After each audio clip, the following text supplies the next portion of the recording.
Another edition of Chaos Theater Collective. We're really happy to have you all today. Tonight we are doing Cyrano de Bergerac by Edmund Rossman, and today's version translation is actually done by Jennifer Rose Davis, and that was done in 2013, and she graciously allowed us to go ahead and use this translation. So thank you to Jennifer for letting us use this translation. I just want to do a quick reminder that next week we will be doing Between Riverside and Crazy by Stephen Adly Gurdjieff. Okay, we'll just skip that last one, but you'll come along and it'll be amazing. And then we're all for Thanksgiving. So we look forward to seeing you next week. Also, it's 11/11. Happy Veterans Day. So I want to thank all of our veterans for their service and everything that you do for this country. And that is it. We are about to start Cyrano de Bergerac, and we thank you for joining us.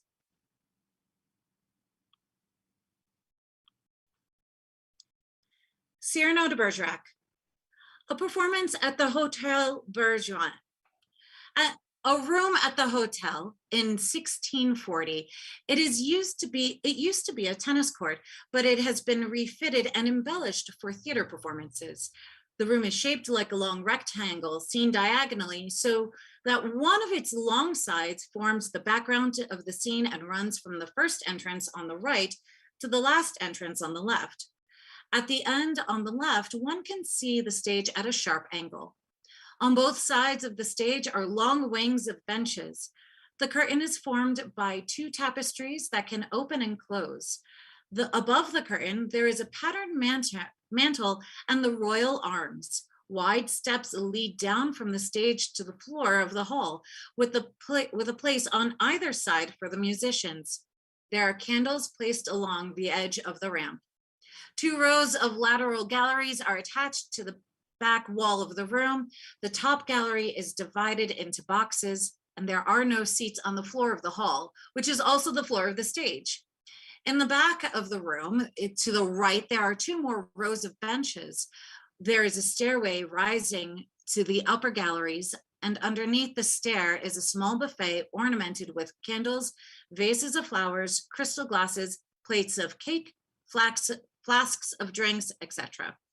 In the middle of the theater is a large door, which is ajar to let spectators in.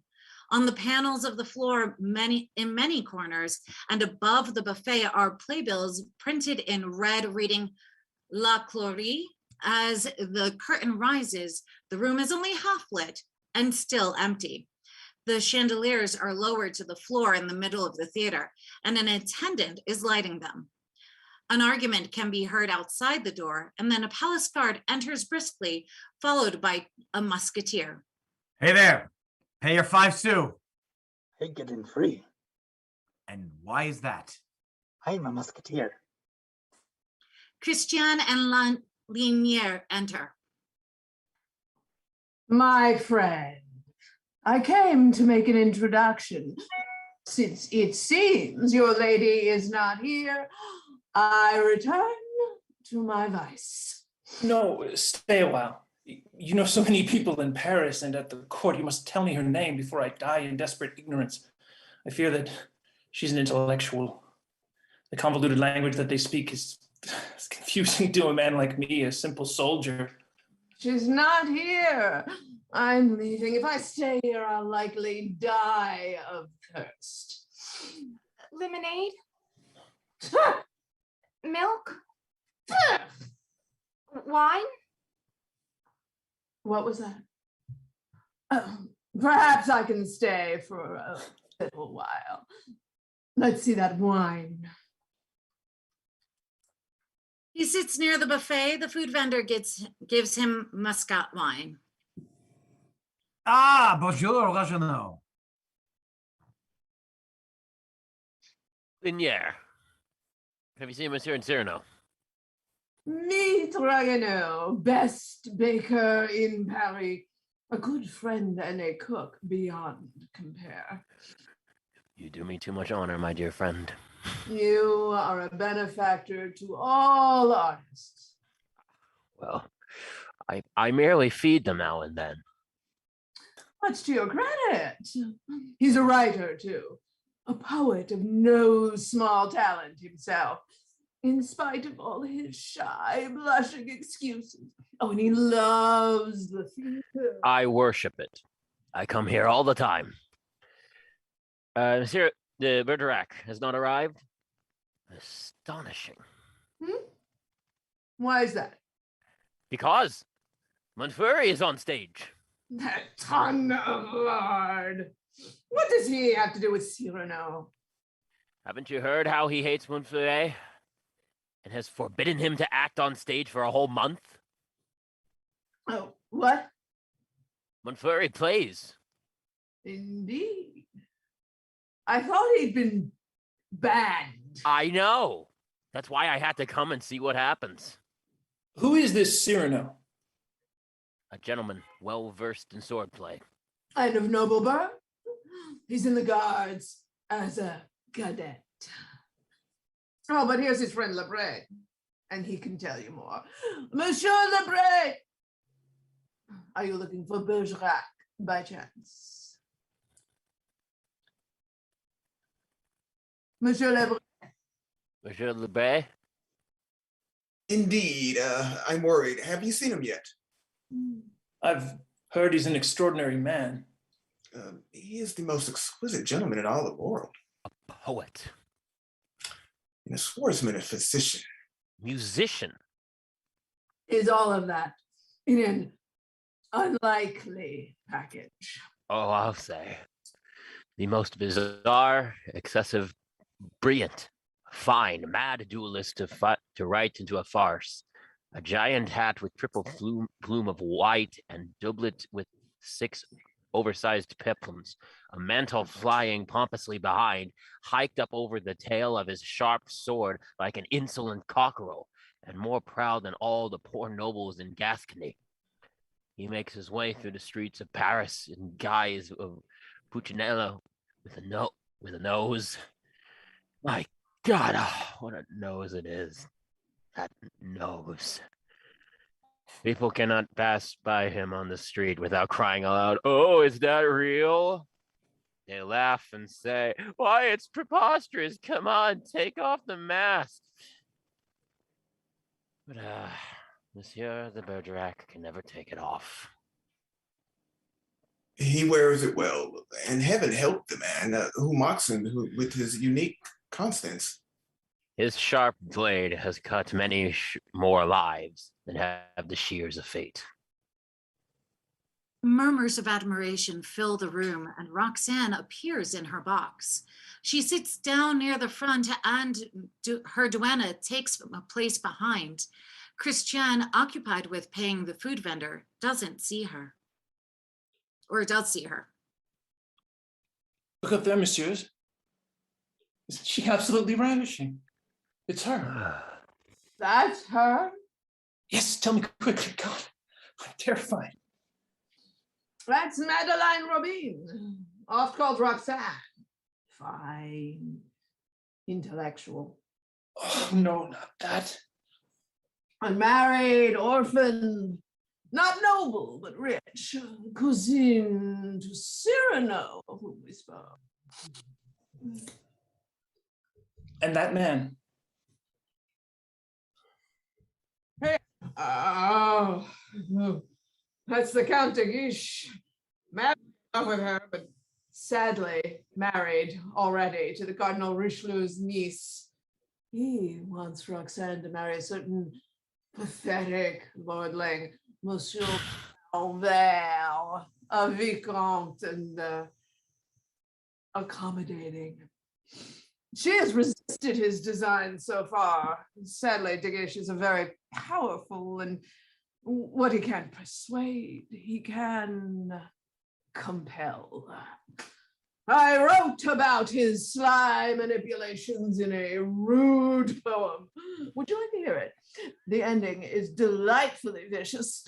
Now, listen. No, I have to leave. Good night. Was it something I said? Where are you going? To execute Viscount de Valère. Well, watch your back. He'll be the death of you. Why not stay here and catch her eye? Perhaps.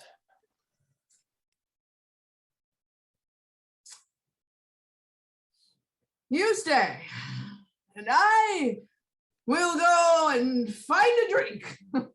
My friends are waiting for me at the tavern. No, Cyrano.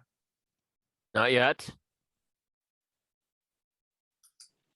The play. I hope he missed the playbill. Start the play. Come on, the play. Viscount. I'll throw my glove in his face. He puts his hand in his pouch and catches a hold of the hand of the pickpocket, already there to relieve him of his valuables. What is this?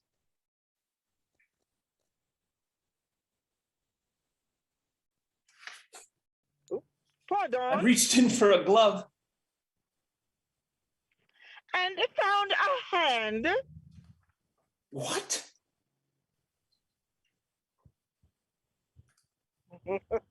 The legionary, the one that left just now. What of him? Well, he won't survive the night. He wrote some rhymes that wounded it. Great Lord, 100 men are after him, I swear. 100 men. Who sent them? Can't say. Why not? I'm a professional, you know. Where are they waiting? At the Porte de Niçoise. On his way home, you should warn him. I will, as soon as I can find him. Where is he? Quick, run to all the taverns in the town. Leave him a message at each one. I'm off. I must leave her. With him to Sévigné. He goes out running. De Guiche, the Viscount, the Marquis, and all the gentlemen have disappeared behind the curtain to take their places on the benches on each side of the set. The theater is completely full. The crowd is getting impatient. About flurries in the scene, Yes, he begins it. but still no Cyrano. I bet on it and lost my money. Yeah. It's too bad. It's too bad, my friend. A shepherd's pipe plays in air, and Montfleury appears in the scene, enormously fat. He wears the costume of a pastoral shepherd, stunningly beribboned petticoat breeches, and a hat garnished with roses tied over his ears. Everyone applauds. Far from the court, in happy solitude, exiled by my own will, I lie alone while playful zephyrs breathe among the wood. You devil! I told you not to set foot on this stage for a month. What's going on? What's this? It's Cyrano. King of clowns, get off that stage this instant. But I... How dare you disobey me, you buffoon? The audience encourages Montfleury to continue. Far from the court, in happy solitude. Well, do I need to help you off the stage with my stick on your backside, mountebank? Far from the court. Get out. Far from the... Surging out of his chair into the theater, the shadow of his giant hat looms over his bristling mustache and a terrible nose. Oh, now you've really made me mad, you moron. Messieurs, protect me. He is leaving now, or else I'll slice off both his ears and then the rest of him. But... Get him off that stage. Monsieur, when you insult me, you insult Thalia. The muse of drama. I'd be shocked if that sweet lady claimed you for her own, since you know nothing of her art, it seems. Why, if she saw you now, fat, round, and foolish, like a flower pot with blossoms in your hair, she'd take her sandal to your derriere. The audience continues to yell, Montfleury, Barros Cloris. Have pity on my sword, I beg of you. He just got dressed up in his fancy scabbard. If you go on, he'll have to strip himself. Oh, yes? Does anyone here have a problem? Monsieur Cyrano, the tyrant says no, but still, we still go. On with the show. Oh, sing that song again so I can knock down every one of you. I challenge everyone here in this theater. I'll make a list. Come on, young heroes. Who wants to be first? You, monsieur? No? You? No. I'll even buy a headstone for the first man that I kill. Who wants to die? Come, raise your hand. What? No one? Are you too coy to face my naked blade? What, no names? No hands?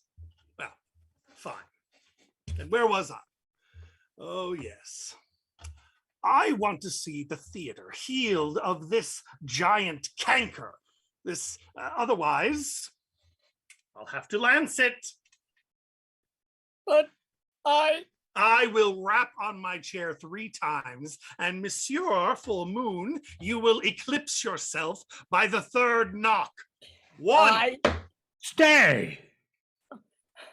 Messieurs, I think 2. I'm sure it would be better to if 3. Montfleury runs shrieking toward the back of the stage like a chicken with its head cut off, around the center tree and out. The crowd boos at Montfleury, telling him to come back. Belrose, the theater manager, enters the stage, trying to calm everyone down. I doubt he'll risk returning here tonight. Pardon, monsieur. May I ask why you despise Montfleury? Oh, monsieur, I have 2 excellent reasons, and either one enough to banish him. The first, he is a deplorable actor who caterwauls his way through every line. The second is my secret, little one. How can you be so unscrupulous to deprive us of our Clarice? Madame, this barrow play is mediocre fare. I cannot feel remorse in ending it, only relief. What about the money that we'll lose? Belrose, you've said the only clever thing of the entire night. I would not tear more tatters in the costumes of our thespians. Catch this, monsieur, and shut your gaping mouth. The crowd oohs and ahs at the money and generosity of Cyrano. For this much money, you can close the theater whenever you desire. Even if we are booed for it, please leave the theater. Evacuate. What folly? Yeah. Oh, what an appalling scandal. Montfleury is a favorite protege of the Duc de Canard. And what of you? Well, do you have a patron? No. No patron? No. No great lord protects you with his name? No, no one. I've told you twice already. What, do I need to spell it out for you? But are you going to leave Paris? Doubtful. But the Duc de Canard has a long arm. As long as mine? When I extend it thus? Oh, surely you cannot think to remain. I do. But... Turn and walk away. But... Turn, or tell me why you're staring at my nose. But I... Is it astonishing? Your Grace mistakes me. Does it dangle flabbily like some elephant's trunk? I didn't mean... Or is it hooked like a bizarre bird's beak? But I... Is there a wart upon its end? But I... Or is there something slowly dripping down from it when I walk? Ooh. Oh, but monsieur. Is it some kind of phenomenon? Oh, but you see, I wasn't looking at it. Why weren't you looking at it? Well, I was just... Does it disgust you? Monsieur. Do you think the color unhealthy? Monsieur. The shape obscene? No, not at all. Perhaps Monsieur finds it a little large. Is that the case? I find it small, very small. It's minuscule. What? How's this? Are you making fun of me? My nose? Minuscule? Oh, good heavens. My nose, I'll have you know, is enormous. You flat-nosed, flat-faced, flat-headed buffoon. I proudly bear this magnificent nose. A great nose is the sign of a great man, one who is affable, good-natured, kind, temperate, gracious, brave, and well-endowed with every virtue. You can't understand, you cringing sycophant, because your face is without glory, as my right hand finds. Lacking in pride, in poetry, in soul, in character, in contour, and in genius, in anything at all that would impress. Your face is so devoid of all these things, of nose, in fact, that I would much prefer to converse with you, monsieur, from the rear. Oh, help me, please! Oh, protect me, someone, help me! Let me give notice to those wits who might decide to mock the center of my face. If the jester is noble, I will strike him in the front instead, higher up, and with sharp metal rather than with leather. The Guiche and the Viscount de Valverde approach Cyrano and the Bray together. A short diversion, I fear, monsieur. You bored us at the end. Such blustering. Will no one take this challenge? No one? Wait. I'll bleed these affectations out of him. Hey, you! Your nose. It's big. Very big. Indeed.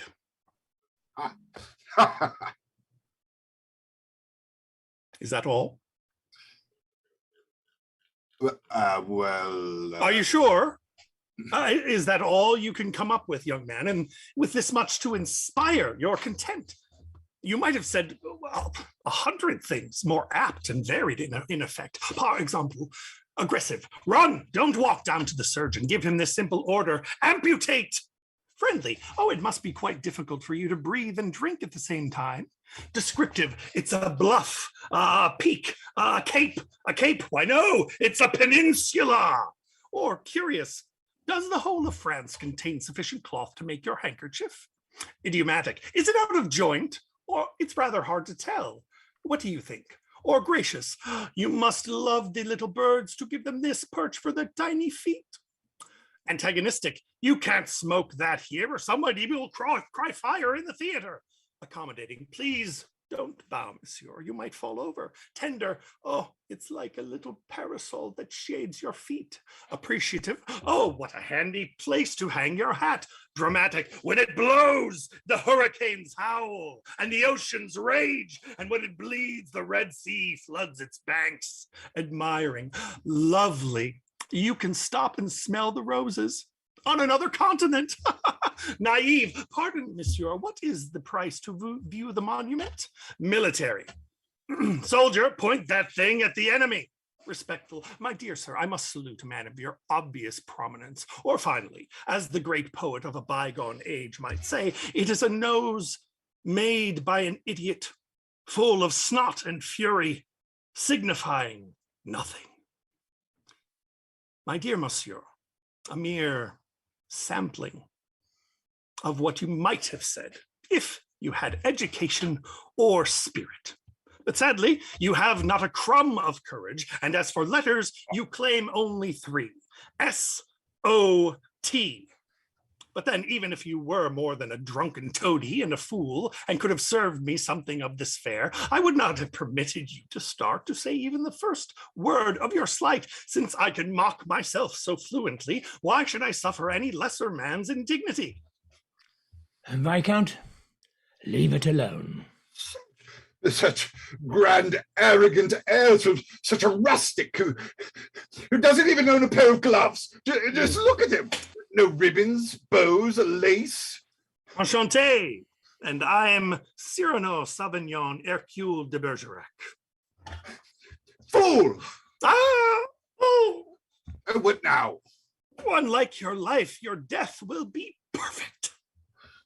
Poet to the last. Of course, monsieur, a poet evermore. And so, as we cross swords, allow me, please, to improvise a ballade. A ballade. Oh, surely, you know what that is.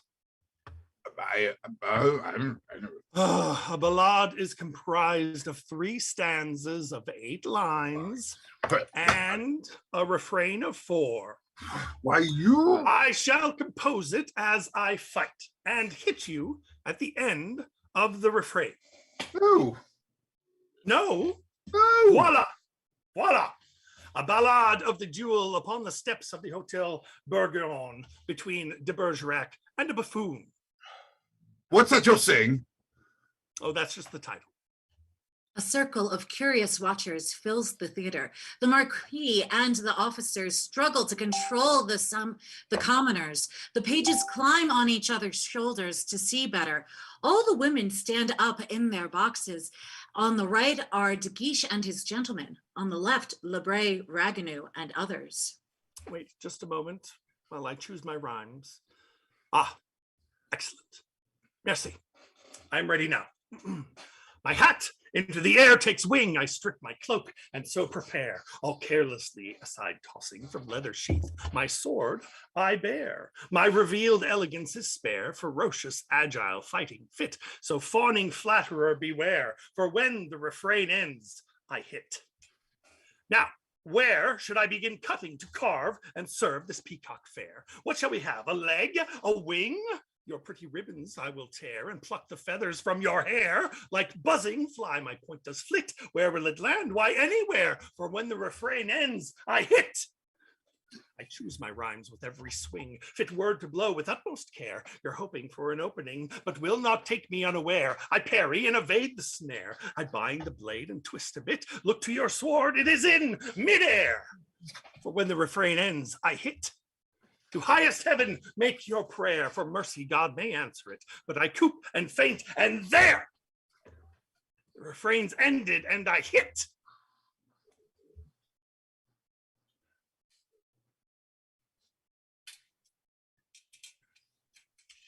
The Viscount falls. Cyrano salutes him with his sword. Acclamations, everyone in boxes applauds. Flowers, handkerchiefs are thrown. The officers line up and congratulate Cyrano.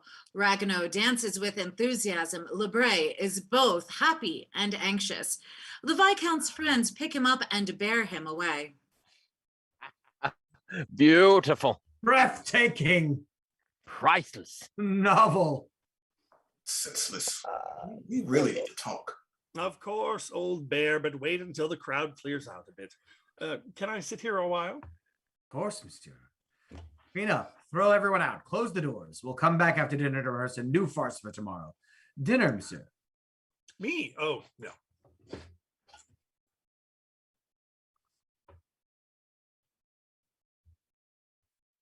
Because I have no money.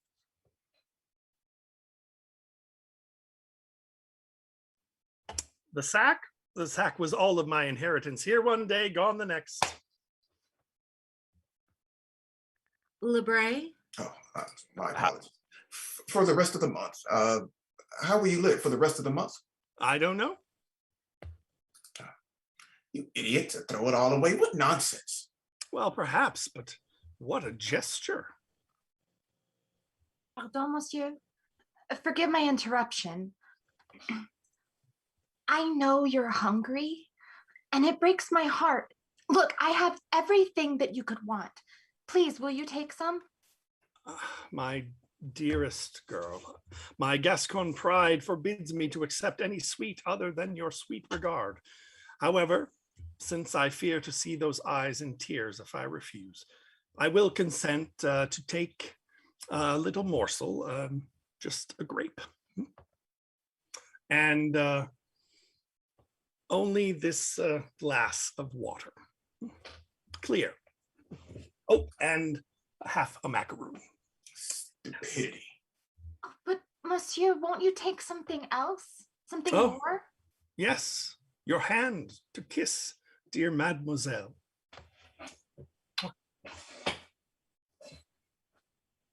Oh. Oh my, well, thank you. Bless you, monsieur. Good night.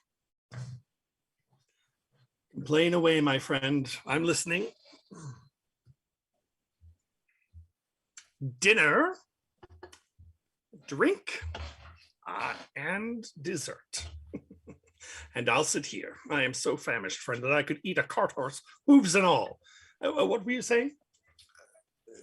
These self-important nobles with their grand, belligerent airs will ruin you, my friend. If you give heed to them, talk to a man of sense instead and ask him how impressed he was with your fine antics. Extremely, I'm sure. You do realize that you've made a whole new troop of enemies tonight. What's all this leading? Well, where's all this leading? Your mad way of life? And tell me the real reason that you hate poor Montfleury. Come on, tell me the truth. That creeping spider, that obesity. And yet he thinks himself a ladies' man. Each time he steps on stage, he flirts with them, sliming them with his giant fishy eyes. Then one night, he turned his eyes on her.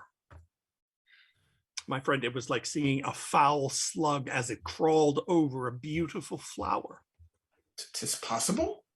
That I could be in love? I love. Oh, but you've never said a word. Who is it, may I ask? Whom do I love?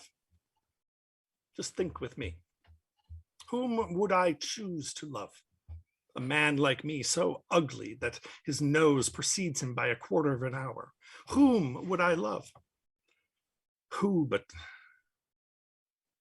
Oh, this is hard. Who but the finest woman in the world? The finest? The most brilliant, beautiful, most excellent. My God, could it be? Mortal danger without knowing it, so thoughtlessly exquisite. Nature's snare. Her smallest gesture encompasses all divinity. Not Venus on her shell, nor Diane walking in the flowering woods can hold a candle up to her when she ascends her carriage or walks in Paris. I understand. It's all becoming clear. Transparent. You mean Madeline Robin? Oh, yes. Roxanne. Well, this is a good thing.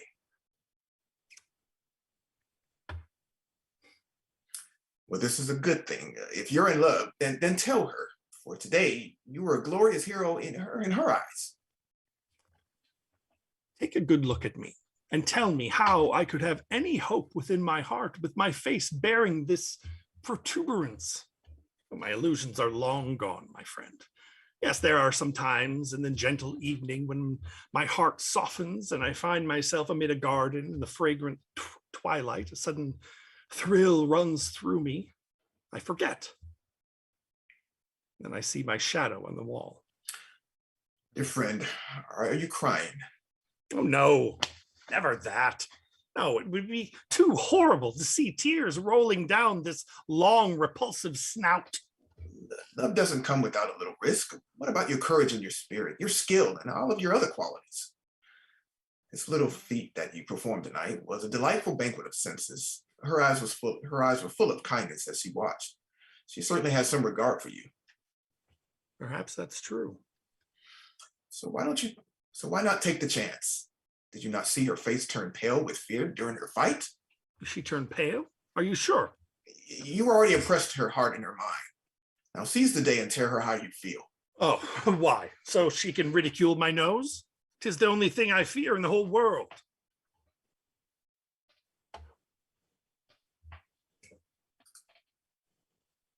That bell rose.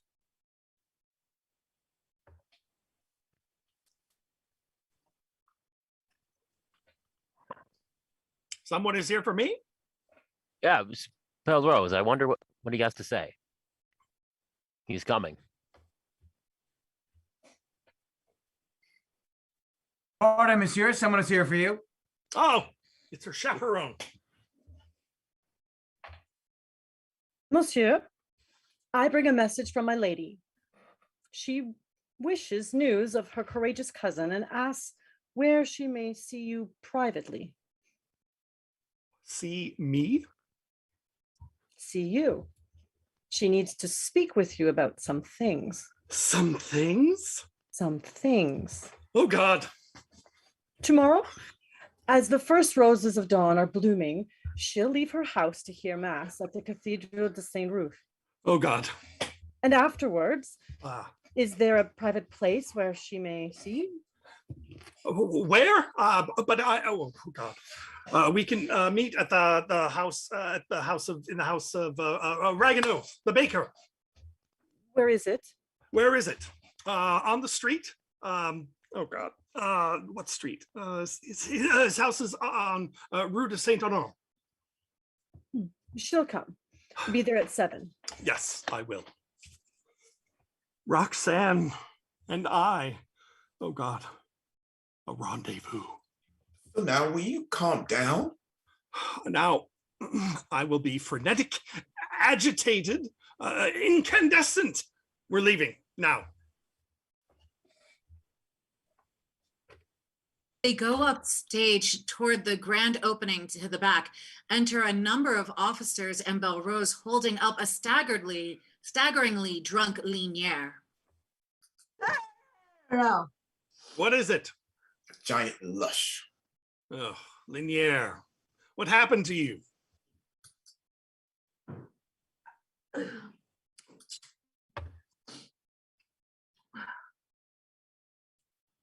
This is Officer? how I found him. And he can't return home now. Why not?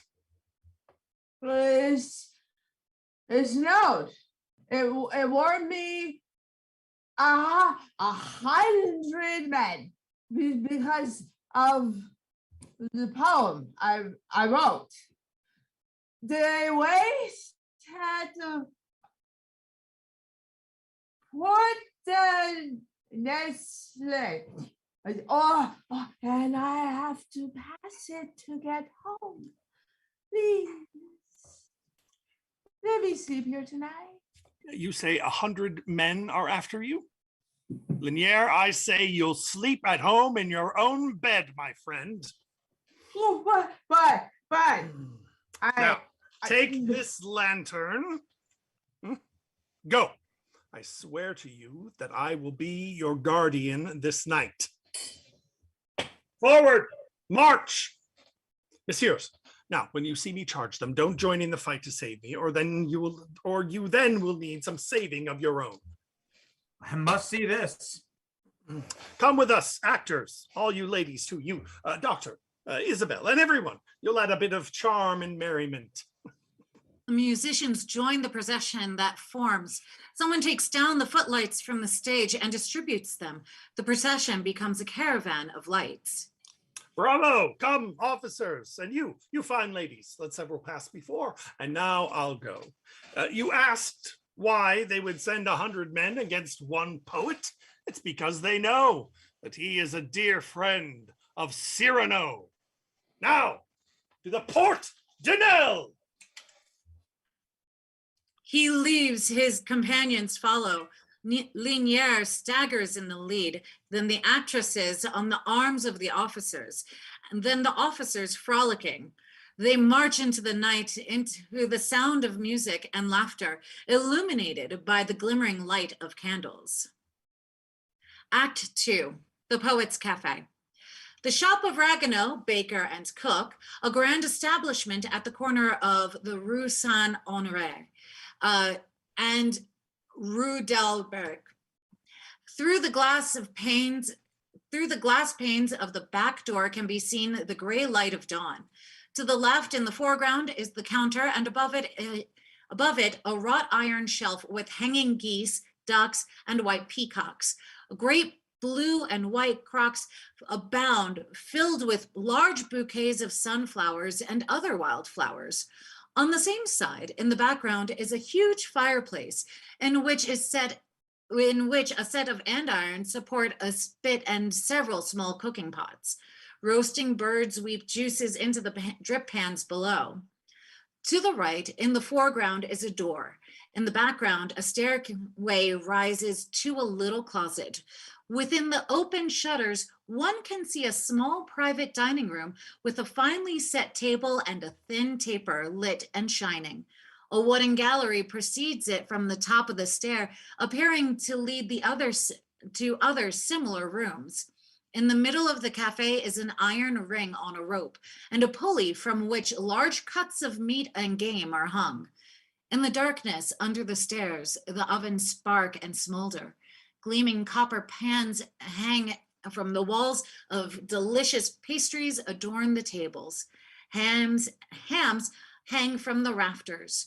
The morning cooking has begun with great rush of fat cooks, scrawning apprentices, and terrified kitchen boys. There is an abundance of hats adorned with roosters and pheasant feathers. The servers bring in pewter platters with wicker baskets with arrangements of breads and small cakes. The tables are also covered with cakes and dishes. The other tables surrounded with chairs wait for customers. One little table in the corner is covered with crumpled papers. Ragano is seated there writing at the beginning of the scene. Cyrano enters briskly. What time is it? Just 6 o'clock. An hour. Bravo. I saw. Saw what? Your fight. Which one? One in front of the Hotel Bourgogne. Oh, that's the duel. Yes, the duel in verse. For when the refrain ends, I hit. For when the refrain ends, I hit. So beautiful. For when the refrain ends. What time now, Regino? 30 seconds past. I hit. Oh, to write a ballade. So what's wrong with your hand? Oh, nothing. Scratch. Did you mate with some trouble? No, not at all. I think you're fibbing. Why? Has my nose grown? I must have told some really giant whoppers. I'm waiting for someone, if you don't mind. Could you leave us alone? Of course. It's just my poets will come soon. Or their first meal.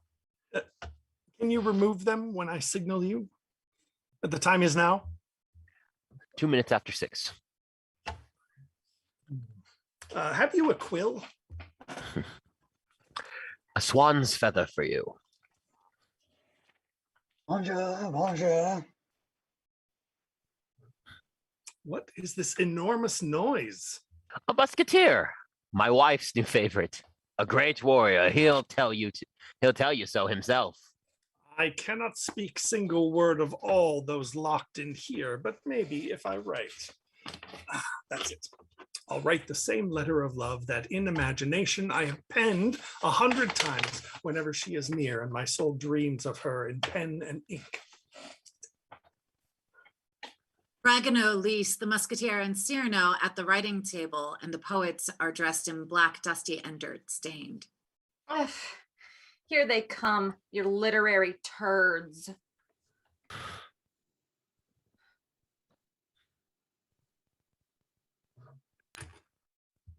The poets. Oh, my dearest friend. Oh, king of pastry cooks. Oh, something smells good. Now that you're all here, my heart's at ease.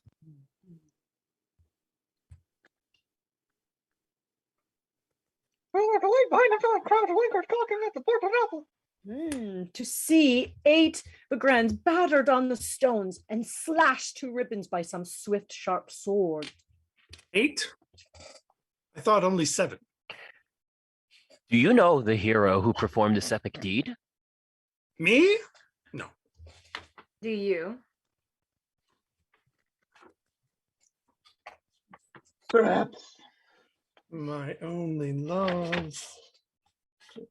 We are assured that it was just one man who slaughtered the whole filthy lot of them. Their pikes and clubs lay strewn upon the ground. We even found their hats abandoned all along the quay or faubourgs. He must have been a giant of a man. Oh, what are you writing now, Diragano? The one who loves you. I won't sign my name. If fortune wills, I'll place it in her hand. I wrote the recipe in verse, my friends. Oh, let's hear it while we eat. Read on, good host. Go on, Diragano. We're listening.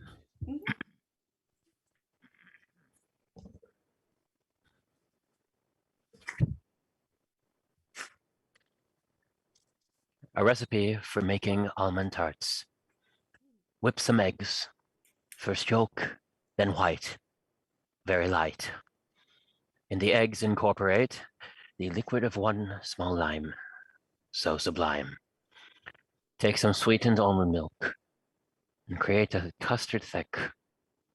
Now then quick, take each little tartlet shell, edged with fluted pastry, still, gently fill, pouring in each flaky crust a delicious custard lake. Quickly bake till the crust is gently crisp, colored golden like ripe wheat, very sweet. Place them happily in rows and arrange them on the bar. Now they are the finest of almond tarts. Quite delicious. How divine. Your verses are not nourishment enough, it seems. Look at the way they stuff themselves. I find such sweet pleasure in reading my verses, that I return such sweetness where I may by feeding those who lack all food but words. Dear friend, you are too good. A moment, Lise. That musketeer seems to be courting you. One look from these eyes is quite enough to vanquish those who might presume upon my virtue. Ah, those eyes? Apparently, they're vanquished easily enough. How dare you? I'm fond of Ragano, and that is why I'll defend him, Dame Lise, from mockery. A word to the wise, you understand? He bows to the musketeer and goes where he can look through the outside door, continuing to glance at the clock. Why didn't you defend me? Oh, you should have punched him in the nose. Oh, that nose.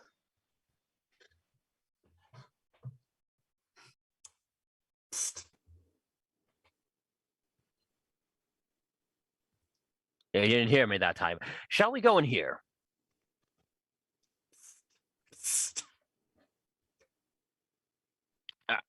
My friends, we'll have a quiet place to read our poems. Well, all these lovely cakes. We'll take them to. I'll only take the letter out if I perceive there is a chance.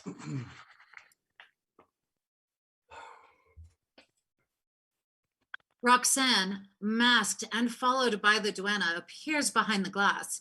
Cyrano quickly opens the door. Ah, yes, come in. Word with you. Well, that's 4 words to start. So, do you like to eat? Till I'm sick. Some shortbread in the verses of Chapelain. And would you like a berry tart or two? Oh, I'd like that very much. Why don't you have a picnic in the streets? Oh, but monsieur. Don't come back until you finish them.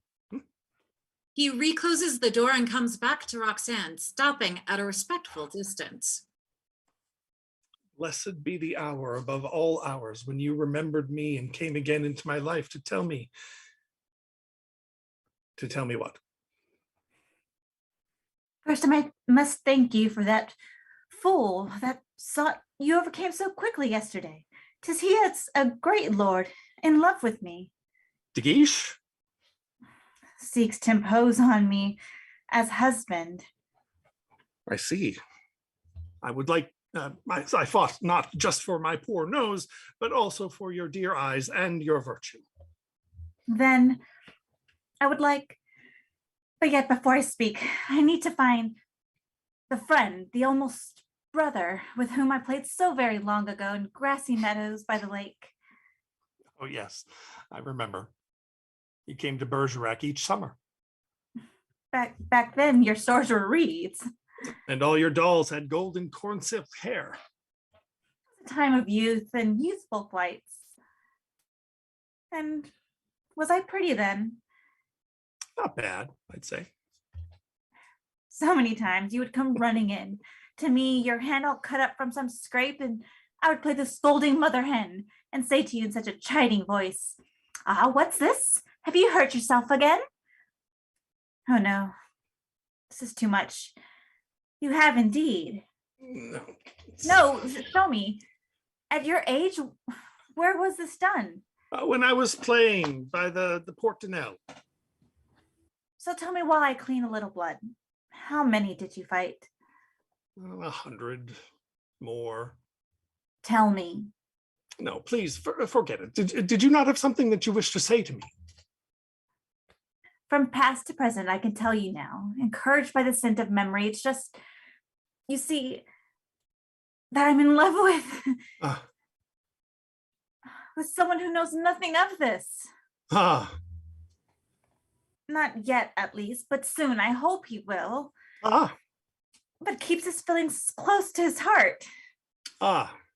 He serves in your arraignment.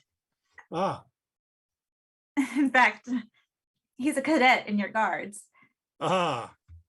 He seems so thoughtful, so intelligent. I know that he is proud, courageous, noble, and young and very handsome.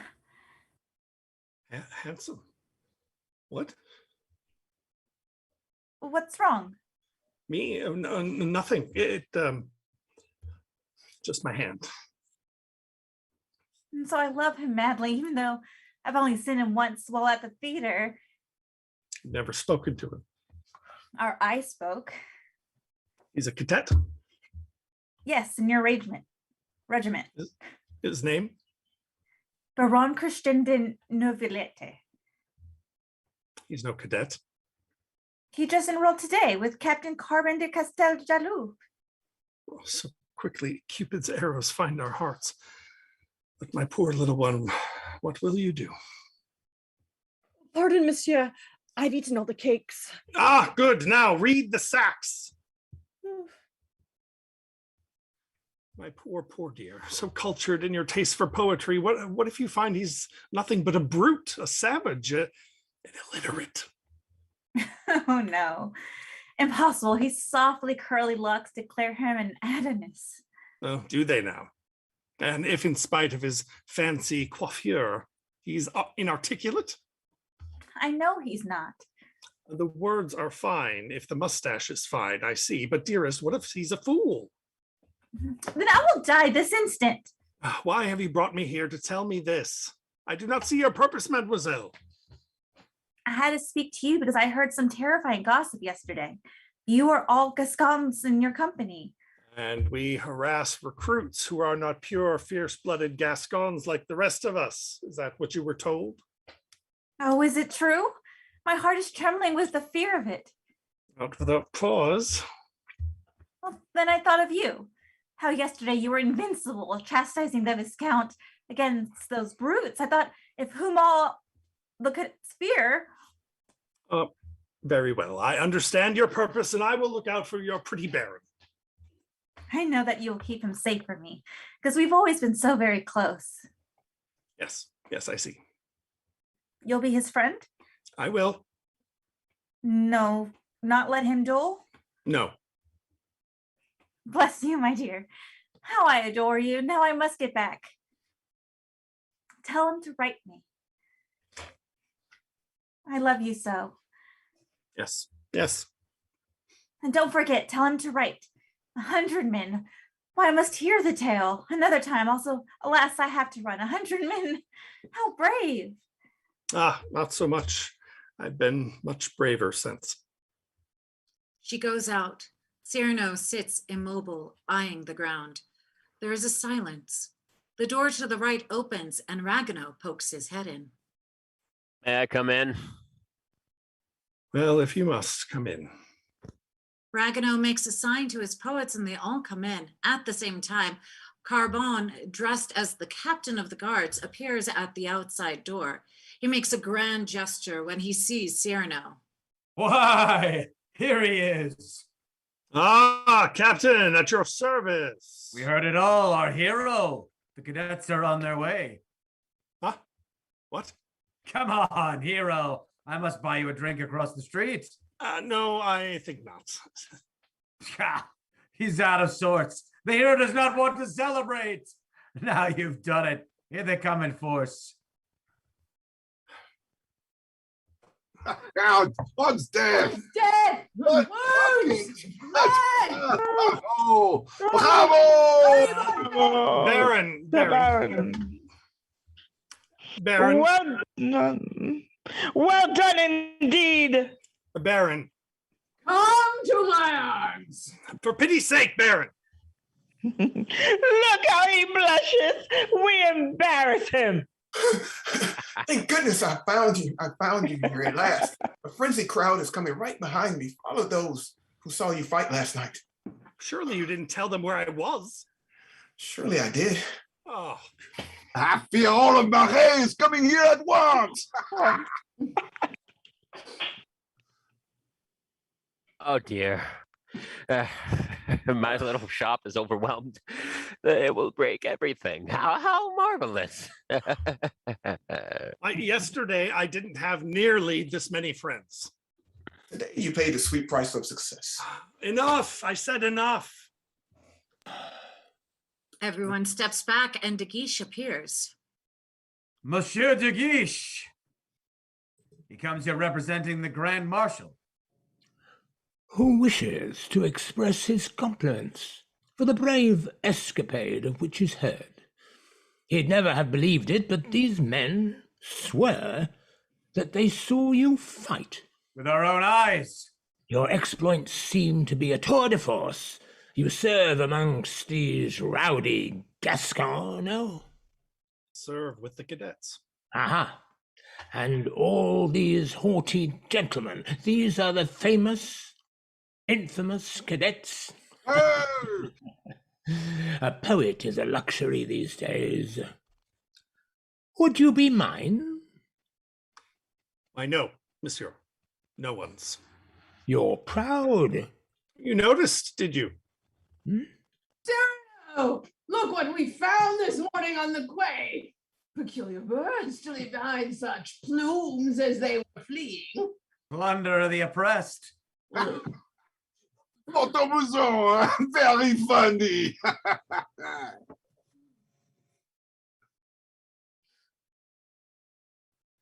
Whoever paid good money to these curs must be enraged today. What a fool! That would be me. The fool that employed them for drudgery beneath my dignity, the chastisement of an impudent poet. Would you return them to your friends, monsieur? I'm leaving. But as for you, monsieur, have you read Don Quixote? Oh, yes, I have. I found it quite familiar. Déjà vu. You'll want to meditate on tilting at windmills. Chapter 13. When they're attacked, sometimes a single turn of giant canvassed spars can throw you down upon the earth. Or up into the stars. Ah. The guiche leaves. He can be seen remounting his coach. The lords go out whispering together. Lebray accompanies them to the door, and the crowd disperses. Messieurs, messieurs, messieurs, messieurs. Are they all gone? All gone indeed, and with them goes your luck. Oh, you're such a grumbler, you old bear. This attitude of yours grows tiresome now. Well, fine then, I'm too much. I told you so. But as a principle in life, I find it better to be too much than too little. If only you would lie aside your need to be all three of the Three Musketeers at once. Fortune and glory could be yours at last. What would you have me do for them, Lebray? Procure a powerful patron and become a parasitic vine clinging to him, winding my way with suckers up his bark, climbing by trickery instead of force? No, thank you. Fill all the world such proud, bitter thoughts. After a moment, Christian enters. He mingles among the cadets, but no one speaks to him. He finally sits down alone at a small table where Lee serves him. Hey, Cyrano, the story. Presently. The story of the fight. Let's hear it now. Late last night, as I was walking alone amongst the streets, the moon shone down like heaven's silver watch face. Suddenly, some unknown sly watchmaker passed his cloth like cotton cloud over the gleaming round and made that night the darkest in the world. Odds death, I thought. You cannot see beyond your nose. Silence. Everyone slowly rises. They watch Cyrano with terror in their eyes. Cyrano is interrupted and momentarily speechless. Everyone awaits his reaction. Who is that over there? New recruit arrives this morning. New recruit, indeed. What's his name? Baron something. Ah, good. I, very good. Where did I stop? God's death! Cannot see beyond a foot. The cadets are shocked. They slowly sit down, still watching him. And I marched on, thinking that for a friend, a drunken poet with a bawdy song, I had displeased someone high up, some prince that I had surely kicked him in the nose. Everyone rises except Christian, who sprawls in his chair. Him in the teeth. That I had surely kicked him in the teeth, and that it was not wise for me to stick my nose, my finger in somebody else's business. For in truth, that noble gentleman might well give me a slap. On the nose? A slap on the hand, not thank me for my trouble. But I said, march on, Gascon, and face what fortune comes. Go, Cyrano, hazard yourself and all. When, from the darkness, someone offered me a poke of the nose, a thrust, and so I drew.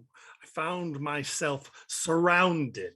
Nose to nose. Damn it all! All the Gascons hurry to see, stopping in front of the unmoving Christian. Cyrano masters himself and continues. Hand to hand, fighting a force, 100 drunken, yelling scullions, I leaped into the fray. Nose in the air! I perforated 2 of them, and then at last one of them tried to strike me. Snick! And I riposted. Snout! That's it! Get out!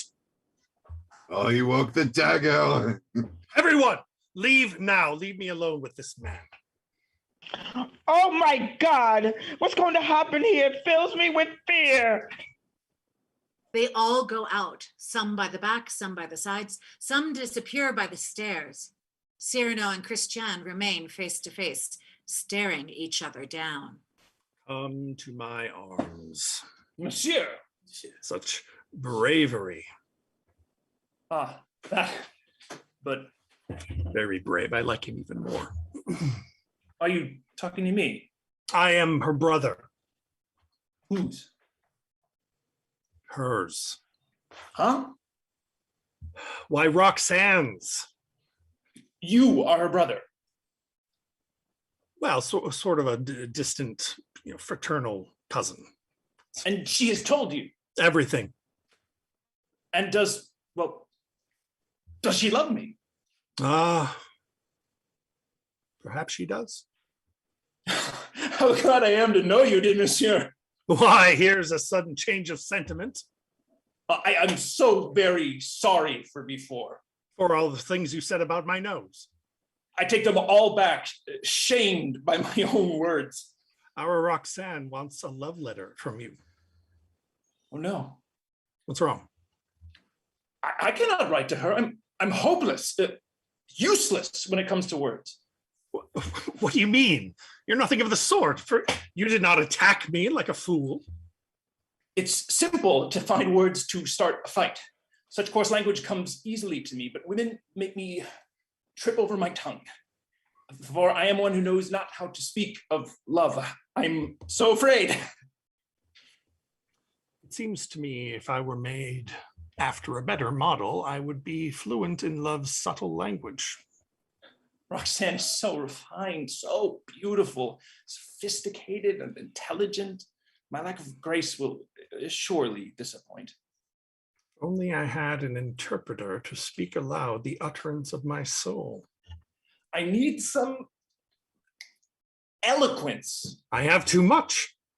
You have looks and courage, I the wit. Together, what a lover we would make. What's that? Do you think you can memorize the words that I will teach you every day? What do you mean? To satisfy Roxanne and save her from the loss of her illusions. What if we worked as one to win her love? From my rough soldier's buff coat comes the soul presented in your broidered finery. But Cyrano. Do you want her, Christian? I fear this plan. Because you are afraid that when you're all alone, you'll lose her heart. But when she's nestled softly in your arms, you'll find my words flow smoothly from your lips. What eagerness is this? You go too fast. Oh, it's an amusement, just to pass the time. What poet could pass up a chance like this? You would complete me, and I, you in turn. I'd be your soul, and you, my handsome face. But what about the letter we need now? For I could never. No, look, I have it here. Now, why on earth? It needs but the address. What's this? Which you can easily supply. Why do you have... We poets always keep some sample of our writing close at hand. A letter to Chloris or Phyllis or some other lady of our imagination. Take it, my friend, and use in eloquence what I have made in insincerity. But do you need to change it here and there to suit Roxanne? Well, I have no doubt she will believe it's written just for her. Oh, my dearest friend. Hear nothing. The silence of the dead. I can't see anything. What's happening? All the cadets enter, seeing Cyrano and Christian embrace. Oh, Yeah. oh God, that's too much, too much, too much. That's too much. He's alive. So we can finally talk about his nose. Hey, Lise, watch this. Oh, what a strange smell. But Going surely to you, Cyrano and staring impertinently at his nose. but surely you must smell it. That snout. I smell a wallflower. Go find it out. Joy erupts. Cyrano is back in fine form, roughhousing ensues. Act 3.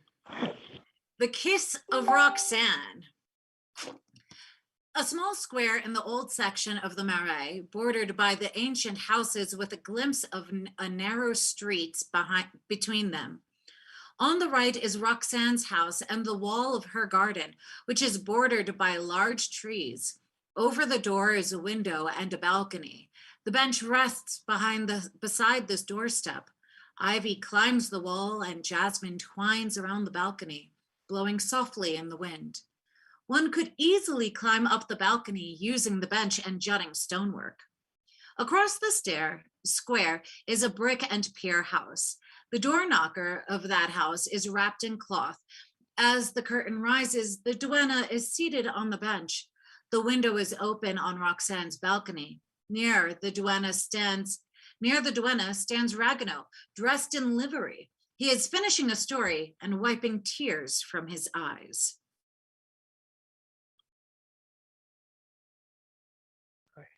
And then she left me for a musketeer, alone, ruined. I thought that all was lost until Monsieur de Bergerac arrived and offered me a job. He brought me here and helped me to become his cousin's steward. But how did all these things happen to you? I loved the poets. Lise adored the soldiers. Oh, Roxanne, are you ready yet? We're waiting. One moment more. I cannot find my mantle. We're going to Clemier's across the street. No, we're going to Clemier's across the street. Roxanne, will you come down? The lecture will start soon. I'm ready now. Who comes to serenade us at this hour? Bonjour, cousin. What are you up to now? I come to praise your ladies fair, but hope to touch your roses. I'm coming down. Wait for me. But what of these two ferocious? See? I won them in a bet with a souci. A point of grammar was under contention when suddenly he pointed to these two fine feathered songbirds, and he said to me, "I'll wager music for a day." He lost. Go, serenade Montfleury with a song and tell him it's for me, sent with my love. I've come to ask Roxanne, as usual, if she's still happy with her cavalier. How beautiful he is and how sublime. What an amazing mind. Oh, I adore him. Christian has such a mind. I didn't know. More so even than you, my dear cousin. I am enlightened. I've never known a man to utter more convincingly those charming nothings that are everything. Sometimes his inspiration seems to fail as if he's distracted, and suddenly he'll improvise the most enchanting thing. And he can write this paragon of men? Oh, better than he speaks. Listen to this. The more you take of my fond heart, my darling, the more I have to give. And it goes on. It's very good, no? I've heard better. Try this. Oh, how I suffer since my heart abandoned me for you. Has my heart rest enraptured in your hands? You must give me a little piece of your own in exchange. Sometimes too much and sometimes not enough. Exactly how much heart does this man need? You're being very contrary today. It must be jealousy. Hey, now. And this is not quite the quintessence of romance. My heart cries out, yearning to be with you. If kisses could be written on a paper, then you would read my letter with your lips. Those lines are very mushy stuff. He's a master. A master? A master. If you insist, he's a master of love. Oh, Monsieur de Guiche. Oh, quickly go in and hide. It's better if he doesn't see you here. He might suspect something. About our secret? He wants me, and he's very powerful. If he found out, he could destroy us all. Ah, yes. All right. I'm making myself scarce.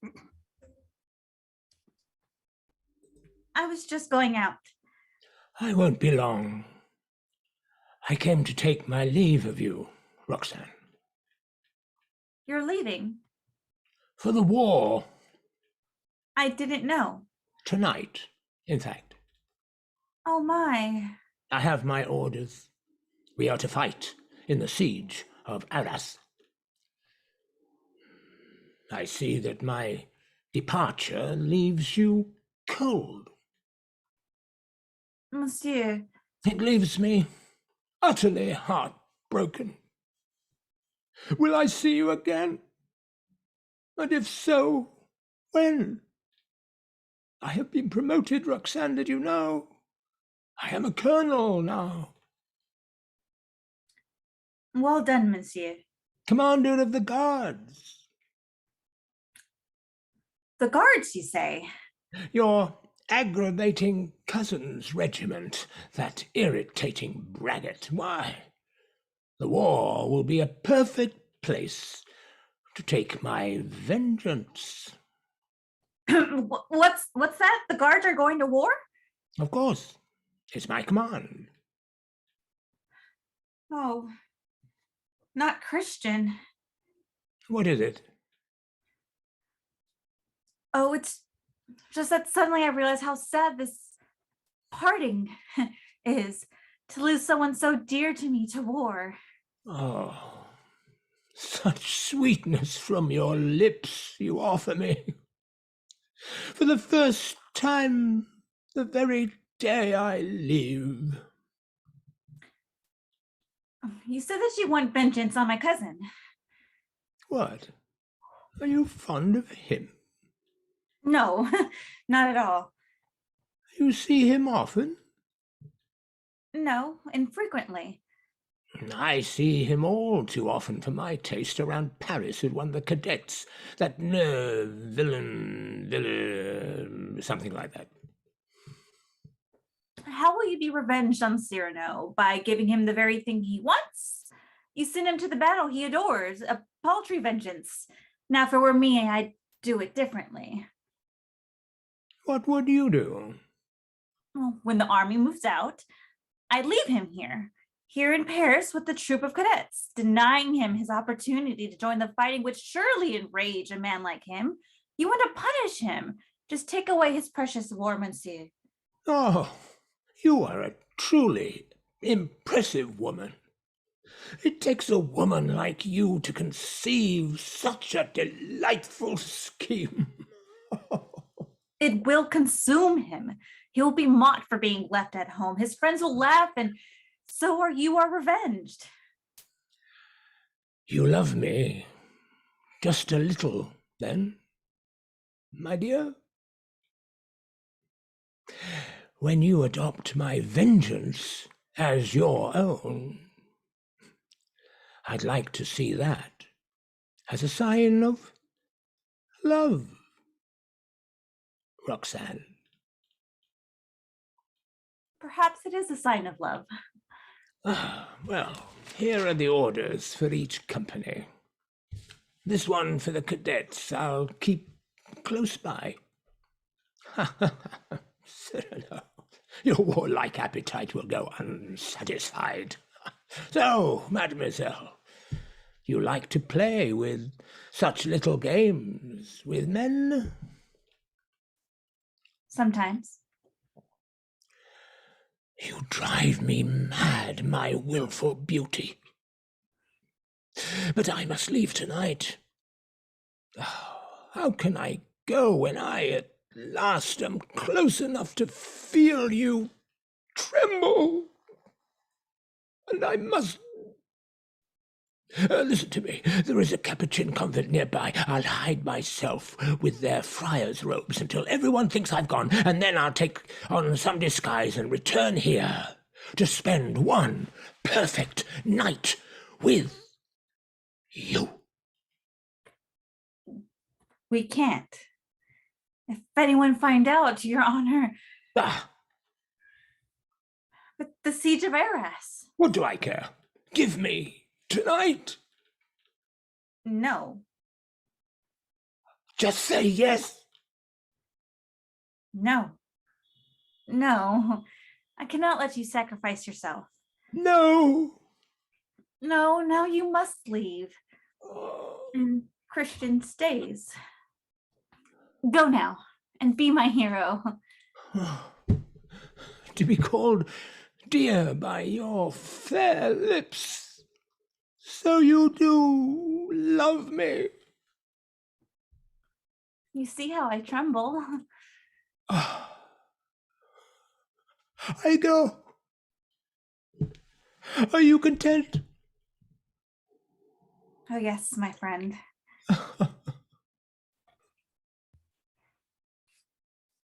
Oh, yes, indeed, my friend. Mum's the word. Had Cyrano heard anything of this, he would be so enraged. It's safe, cousin. What pretty speeches do you want tonight? How shall your gallant overwhelm you this time? Perhaps. Perhaps? Oh, but you must not tell him. Perhaps this evening I will say to him, Christian, let your words flow without restraint and speak to me of love. Oh, improvise, rhapsodize, be splendid. Oh, very good. No telling. No, of course not. Shh. Christian, I know exactly what you need to say. Prepare your memory. Come on, let's go back to your house and I'll teach you. No. What? No, I'll see Roxanne now. Now? Are you mad? What are you thinking? Quickly, come with me. I won't. No more. I'm done with this disguise. I'm finished borrowing my words from you, using your letters, playing this role, forever terrified of being caught. Oh, yes? Why not? I'm not a fool, you know. I don't mean that your lessons haven't helped. They really have, but now I'm confident. I can speak for myself. In any way, I can always just take her in my arms. It's her. Oh, God. Don't leave me, Cyrano. You must speak for yourself, monsieur. Good luck.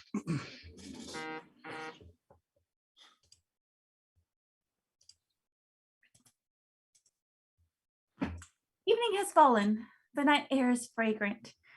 Everyone else has gone and we're alone. Let's sit together, speak, and I will listen. I love you. Oh, yes? Speak to me of love. I love you. Well, now that you have found your theme, embroider it. You. Embellish it. I love you so much. Very well, and then?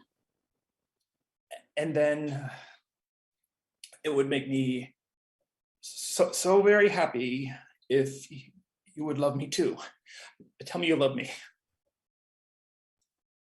You offer me milk when I hoped for cream. How do you love me? Count the ways. A lot. Oh. Tell me how you feel.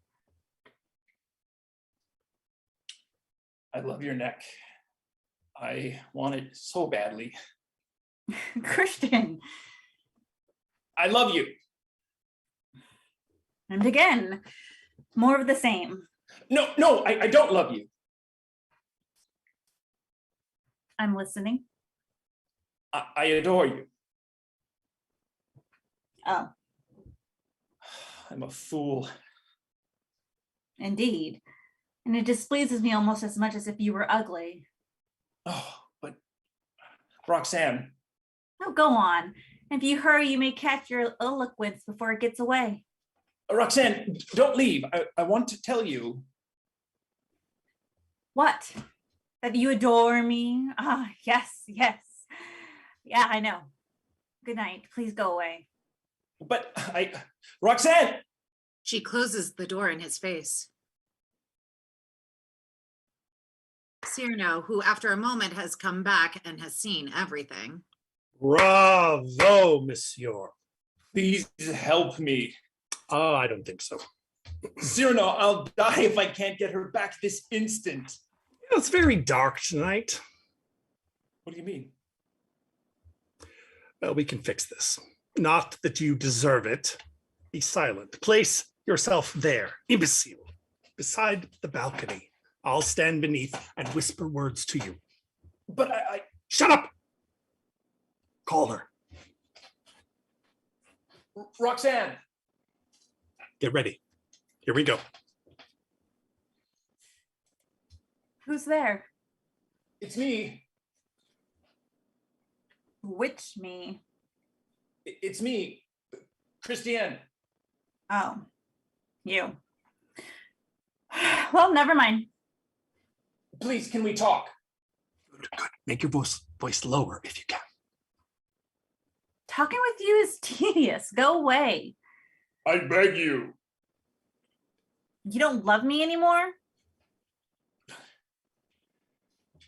Oh God of justice, how can you accuse me of no longer loving when I love forever and forever?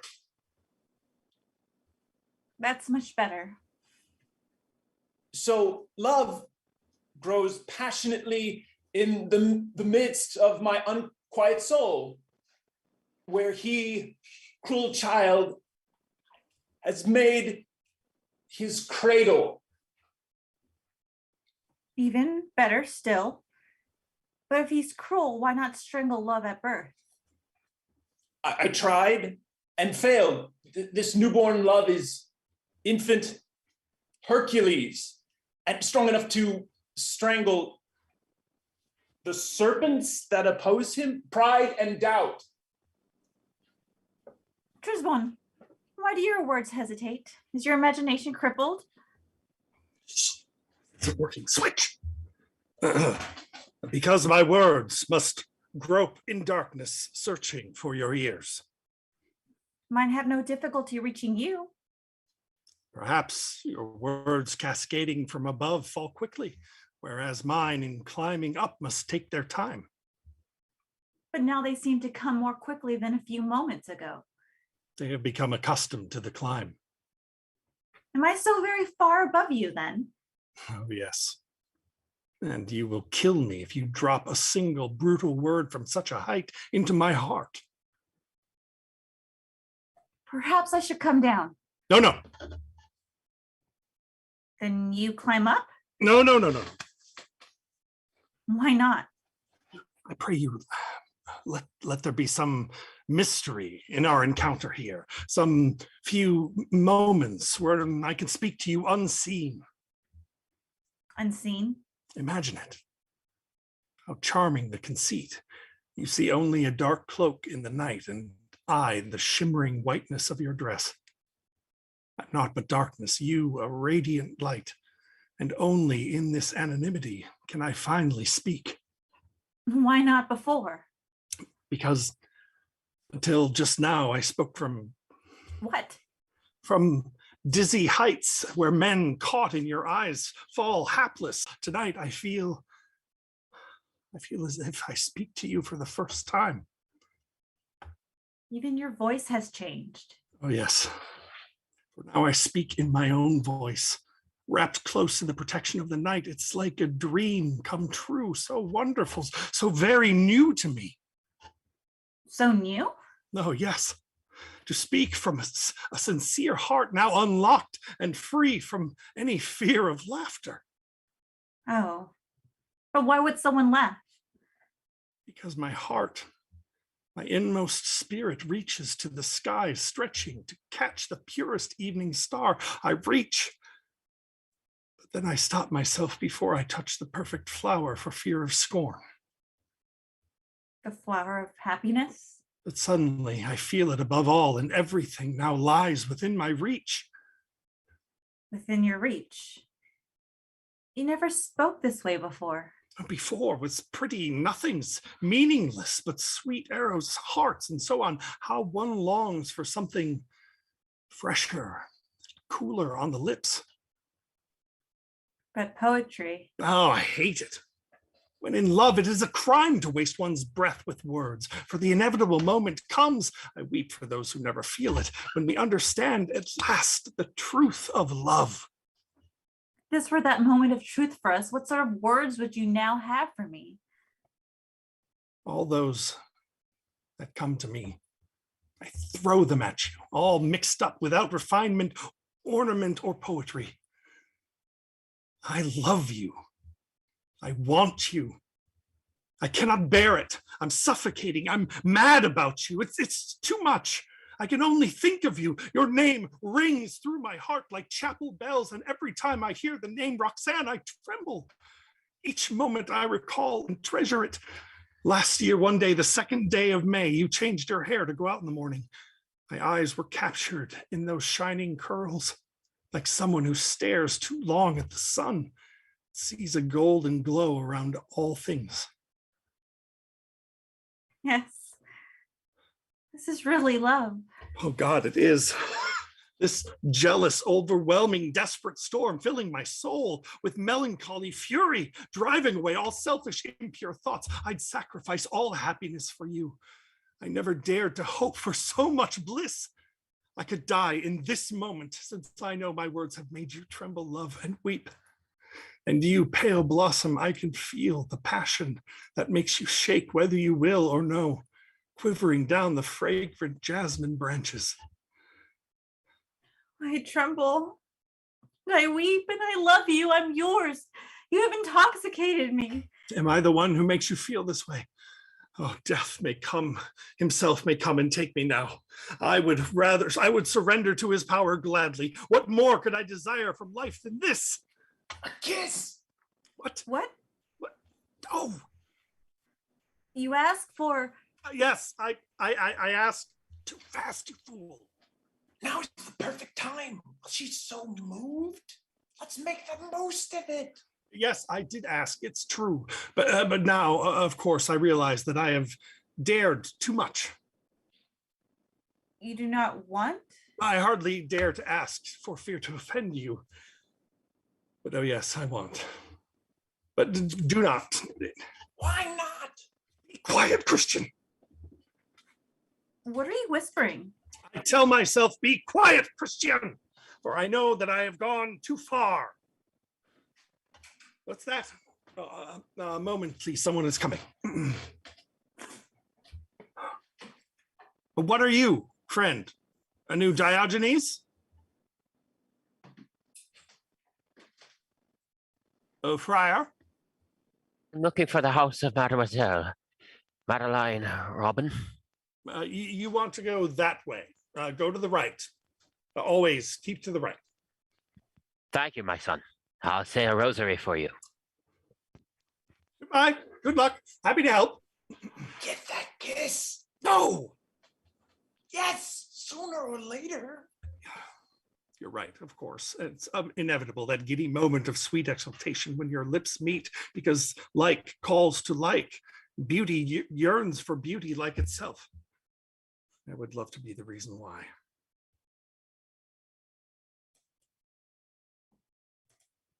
Is that you?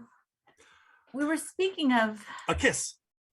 The very word is sweetness on the tongue. Why are the lips so shy of saying it, afraid to speak of that for which they burn?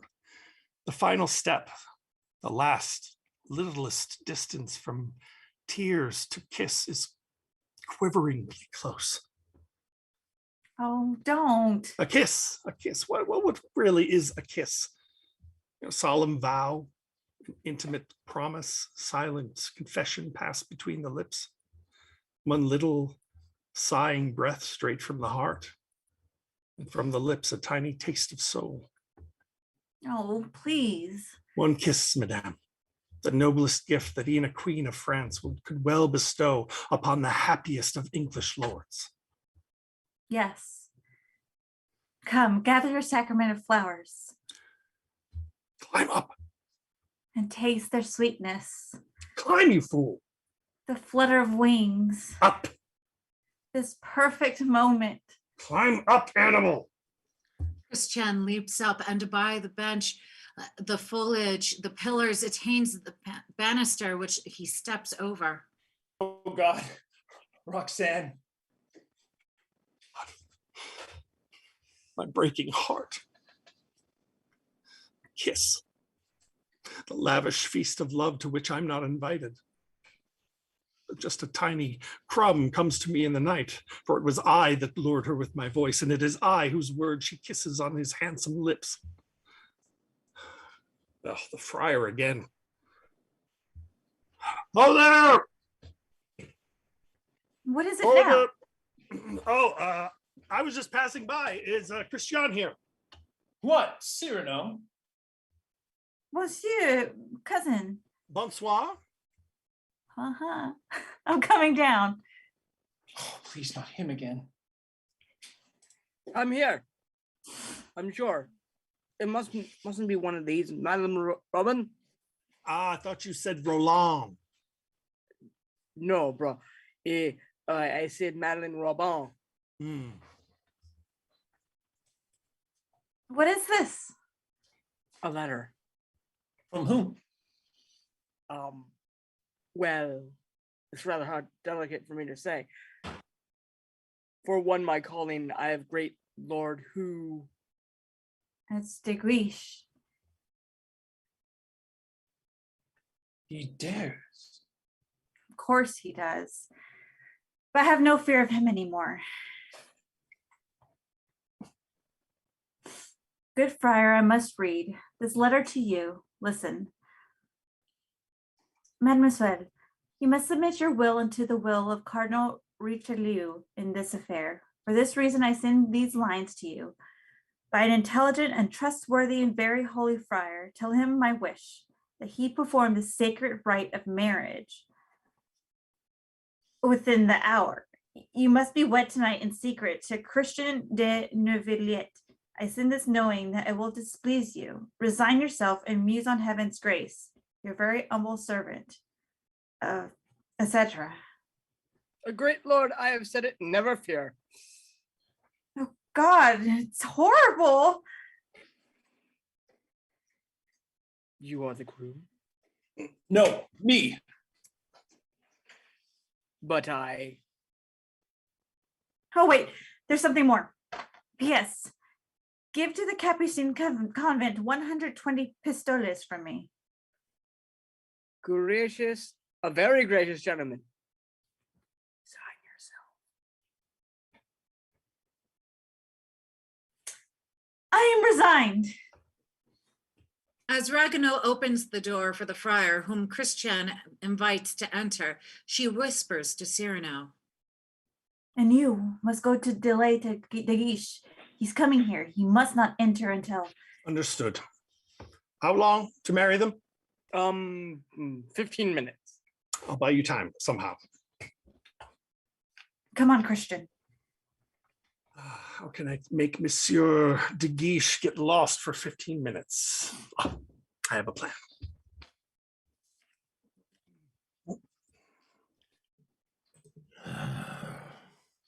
Yeah. He leaps on the bench, climbing the wall to the balcony. He pulls his cap up low over his eyes, removes his sword, and drapes his cape over the banister. Then, thanks to himself looking below, and steps over the banister and lets himself fall.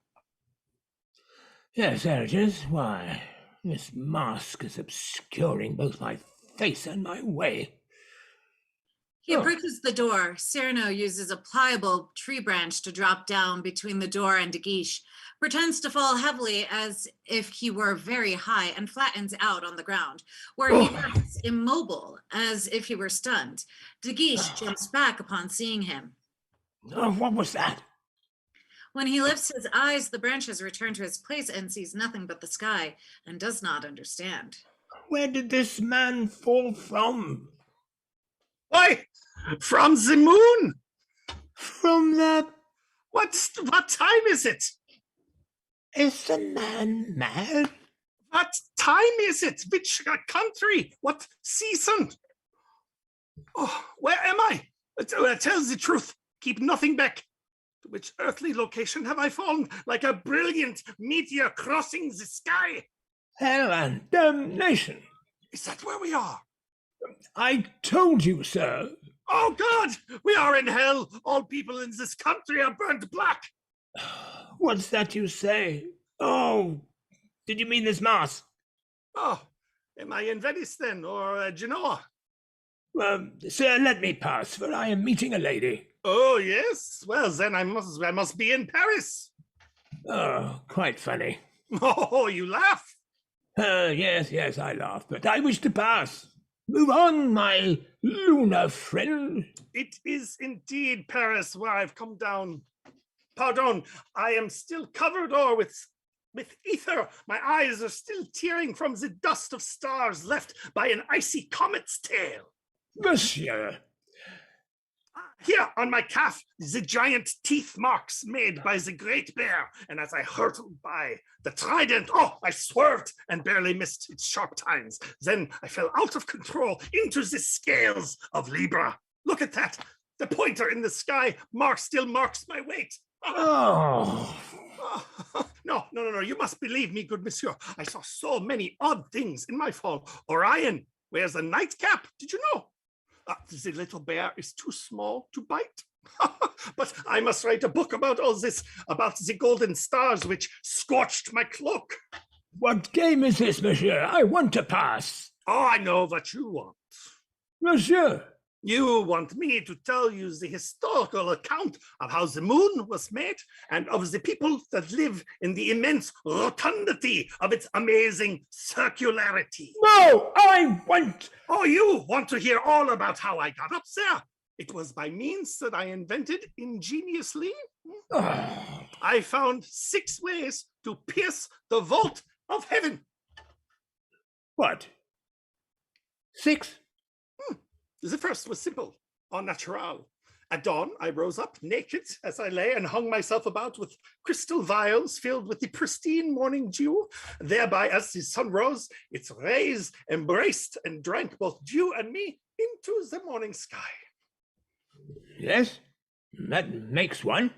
The second was a breeze on a brisk day. I caught wind in flight in a structure of fine linen and cedar. I rode the zephyr on a giant kite. That's 2. You'll get a bang out of this third. Being a metal worker and technician, I built an immense phallic rocket here that, with the gunpowder and a fierce ignition, propelled me into the stratosphere. That's 3. Yes, the fourth was nothing but hot air. Because smoke has a tendency to rise, I gathered it into a great balloon to scare me aloft in the skies. That's 4. The fifth, cut deeply to the bone. The huntress Diane in her crescent moon will suck the marrow out of all her prey. I anointed myself with such pithy essence and quickly was sucked up, upward and away. Whoop! That's 5. The sixth was quite attractive, sir. I placed myself upon an iron platter and launched a magnet up into the air. The magnet drew, pulling me ever higher. I caught it as I fell and with due care threw it again, climbing up evermore. That's 6. Why? Here are 6 excellent means. And which of them do you prefer, monsieur? A seventh. Which was? Can't you guess? Mais non. This slowly gets more and more interesting. Whoosh, whoosh. Well? Have you figured it out yet? No. Why, by motion of the tides. During the time when waves long for the moon, I dipped myself in the dark ocean's waves. My head sailed away first because my hair captured the most seawater in its strands. I floated like an angel in the air. And so? And so, a quarter of an hour has passed, monsieur, and so I let you go. What is this? Am I drunk? That voice. The door to the house opens and the servants appear with candlesticks lighting the scene.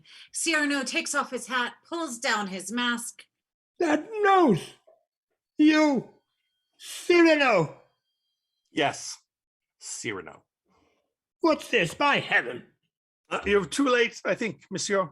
They have this very instant exchanged vows. De Guiche collects himself You have a call. tableau behind servants. Roxanne and Christian hold hands. The friar follows them, smiling. Ragueneau also holds a candlestick. The duenna brings up the rear, wearing her night clothes and a stunned expression. You! Him! Well done, madame. Intrigue suits you. My compliments, Monsieur Man in the Moon. Your story would have distracted a saint from entering the gates of paradise.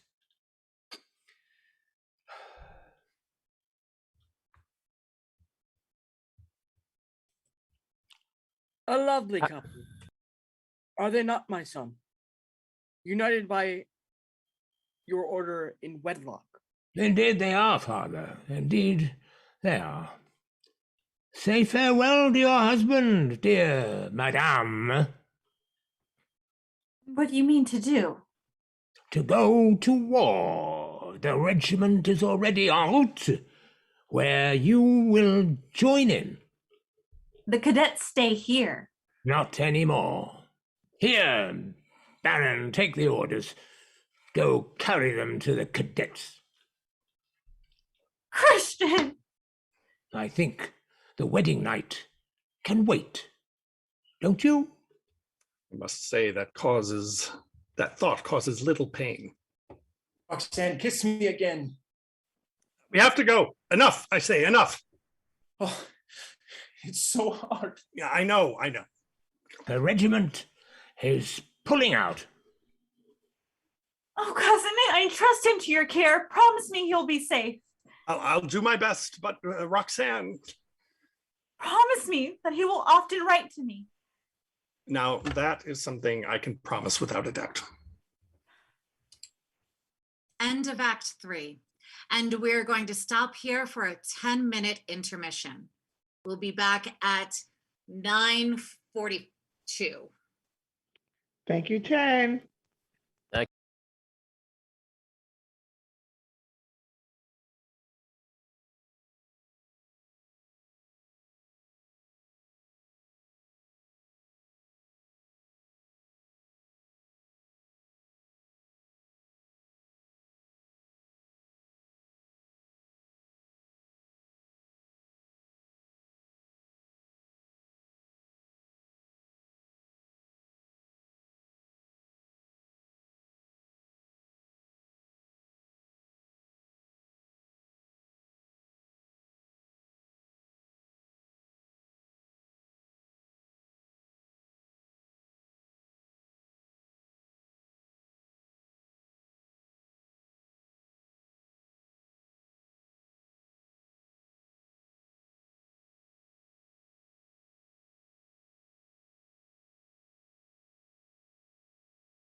I'm telling you, right? All right, cool. All right, Matt, we ready? Thanks, son. Okay, Cyrano, Act 4, the Cadets of Gascony. The position occupied by the company of Captain Carbon at the siege of Arras. In the background, a rampart stretches across the scene, with a barren prairie falling away in the distance. The countryside is littered with siege of works, and farther off, the walls and houses of Arras can be seen against the skyline. Tents, sacks of weapons, drums, and other military paraphernalia are scattered about the foreground. The yellow of approaching dawn can be seen in the east. The sentinels pace back and forth. Rolled in their cloaks around the campfires, the cadets of Gascony sleep. Lebray watches over them. They are very pale and thin. Christian sleeps among the others, wrapped in his cape in the foreground with the firelight in his face. All is quiet. Halt! Who goes there? Bergerac, idiot. Thank God you're safe. Quiet. Are you hurt? You know they miss me every single morning. It's foolhardy for you to risk your life every day for a letter. Or a promise. I promised Roxanne he would write to her. Look at him, pale and sleeping like some prince. He's still quite handsome, even when half starved. Go on, get some sleep, you crazy man. Nah, don't fuss, Lebray. You know I'm always careful. I only cross at night when they're all drunk. You should bring back a little of their wine. Sadly, I have to travel light, my friend. Crazy war when the blockading army starves rather than the town that they besiege. So good that you would risk your life in vain each day to send aid. Where are you going? Write another letter. He lifts the canvas flap and disappears. The day has begun. The rose-colored sky hints of sunrise. The city of Arras sleeps on the horizon. Cannon fire in the distance is immediately followed by the beating drums very far away. To the left, other drums beat somewhat closer. The drums go on, answering each other and approaching until they are almost on the stage. The camp begins to wake. The voices of officers ring in the distance. Alas, here comes the dawn. Oh, blessed sleep, why do you have to end? Now it begins. I know already what their cry will be. I'm hungry. Oh God, I'm dying. On your feet. Not another step. My tongue is shriveled. We cannot live on air. Please, Cyrano, come out and cheer them up. You are the only one who's good with words, not me. What? What are you chewing? Where did you find food? A cannon hop fried in some axle grease. There's no food to be found around us. Mon Dieu, we're hungry. We're dying. Help, Cyrano. What's this? What's going on? Why are you fighting your brothers in arms? Something's bothering me. What's that? My stomach. Oh, I feel your pain. My teeth have become dull from lack of use. Go sharpen them upon the enemy. My stomach is as hollow as a drum. Well, make it useful. Beat the charge on it. My friends, man does not live on bread alone. Here is the Iliad. Take it to feed the hunger of your minds. He always has the last word. But of course, I'll have the last word till the day I die, falling to death with a point in my heart and laughter on my lips. Give us some food. Oh, give us some food. Is that all you can think about, your stomachs? Come, Bertrando. You were a shepherd once. Reach in your weapon's case, bring out your fife and blow on it. Play something for these swine from the old country airs, familiar tunes where each note is a little memory. Listen, Gascons, here is all of Gascogne. All heads bow and all eyes close. Furtive tears are wiped away with the edges of sleeves and cloaks. Tear their hearts and make them weep, my friend. Homesickness, a sickness nobler than hunger. Careful. You'll weaken them with sentiment. No. Their heroic blood is quickly waked. All that is needed is to hear the call.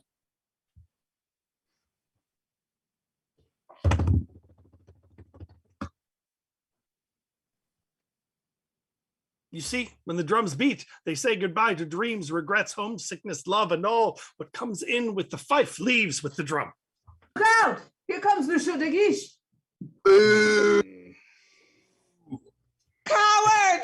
Villain! I think you flatter him. Come on, we mustn't let him know we suffer. You get your cards. You pick up the dice, and your pipes. All For me? rapidly take up their games on the drums, on the steps, on the ground, and on their cloaks. Some light up long clay pipes. For me, I'll read the card. He walks back and forth and reads from a small book that he takes from his pouch. Everyone looks absorbed and content. Tableau. De Guiche enters. He is very pale. He goes to Carbon. Monsieur, good day. Nothing but eyes in that handsome face. What dark looks have we here? Yes, gentlemen, I have returned to your ranks where I am mocked, where the Gascon cadets, the country squires, greet their colonel with nothing but disdain. I graciously o'erlook your pettiness. All saw the fury with which I destroyed the Count de Bouquois' ill-advised incursion. I led the valiant charge myself 3 times. And your white scarf? You heard about that now? While gathering my men for the 3rd charge, retreating enemies swept me away. I was in jeopardy of being captured or shot, and so I had the inspiration to loosen and let fall upon the ground my silken scarf, the emblem of my rank, and incognito left the Spanish lines, returning safely back within our ranks, where I rallied my men to win the fight. What say you to that? The cadets don't seem to be listening, but playing cards and dice are still. The smoke of the pipes rest. There is a feeling of anticipation in the air. Henry of Navarre would never have consented, regardless of the opposing numbers, to diminish his kingly self by dropping his white plume. Nevertheless, the attack was a success. Your courage, sir, differs a bit from mine. If I had been there when the scarf was dropped, I would have taken up what you let fall and proudly worn it to the death. Ah, yes, those Gascon boasts again. Boasting, indeed. Loan me your scarf. I will attack tonight, and with it lead the charge. A fruitless offer, for you know that my scarf was lost behind the enemy lines where it could not be found. Oh, this? Silence. The cadets muffle their laughter behind their cards and dice cups. De Guiche shoots them a look. Immediately, they return their attention to their games. One of them whistles indifferently to the mountain air that the piper played earlier. Is this the scarf, you mean? Yes, I must thank you, for now I have something white to make a signal which I was disinclined to make at first. What? Look, down there. There's a man running away. Ah, that is a very useful Spanish spy who takes intelligence he gets from me and bears it to his masters. In this way, I have some influence upon their actions. What was I saying? Now I remember. I have some news for you. This very night, under the cloak of darkness, the Grand Marshal has led a raiding party for supplies. He's taken with him almost all the troops, leaving the camp defenseless. Moreover, if word of this should reach the Spanish ears, they would most certainly attack in force. But surely they know nothing of our plans. They know and will attack. Ah, now I see. Your regiment must buy us time until the marshal and his men return in force. And how are we to buy you time, monsieur? Well, you will oblige me, sirs, by giving up your lives. The promised vengeance comes to pass. I know you love to fight against the odds. Well, now you have the chance. So be it then. Up, gentlemen. Prepare yourselves to fight. Everyone leaps up, buckling on swords and hangers. De Guiche returns below with Carbon in the foreground. Someone gives orders. They prepare to resist the attack. Cyrano goes to Christian, who is sitting immobile with his arms crossed. Christian. Roxanne! Alas. I wish I could have at least have written her my last goodbye in one beautiful letter from my heart. I doubted we would live much past today, and so I wrote your last farewell. Here, show me. What is this little circle of smeared ink? Circle? No, a tear. That's what it is. The letter is somewhat emotional. Perhaps I wept a little as I wrote. You wept? Well, yes, a bit, because I thought that it is not so terrible to die, but never to see her face again, her sweet face again. That's the true horror. Now we will never, you will never see her. That letter, give it here.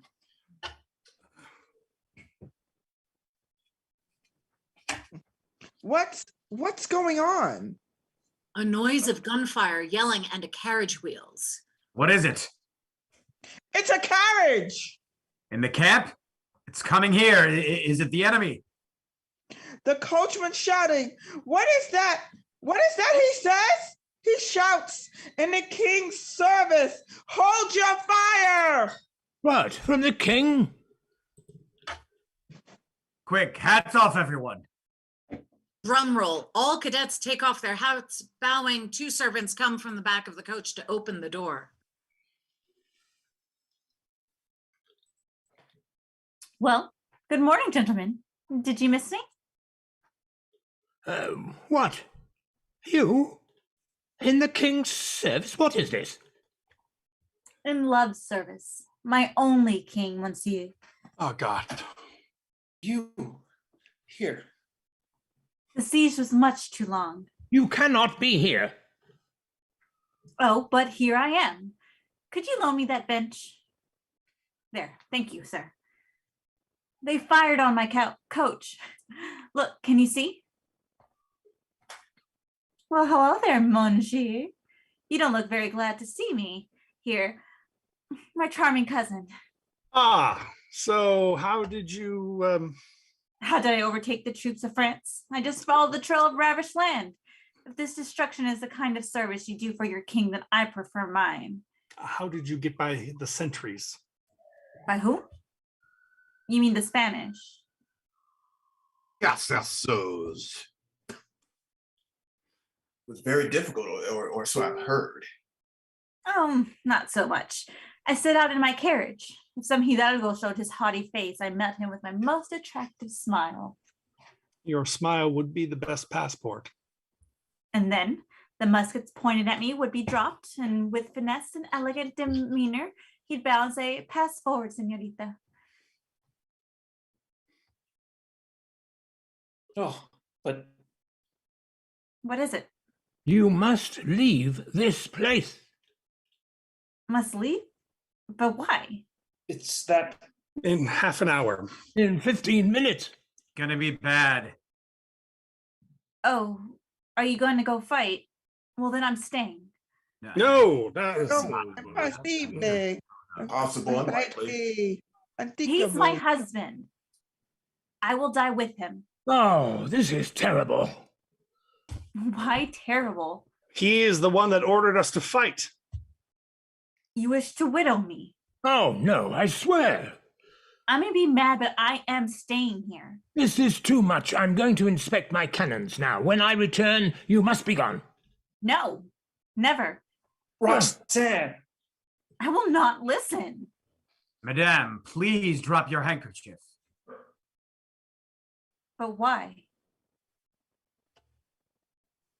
We have no banner in my company, but all of the French troops will envy us when we defend this flag. It's a bit small.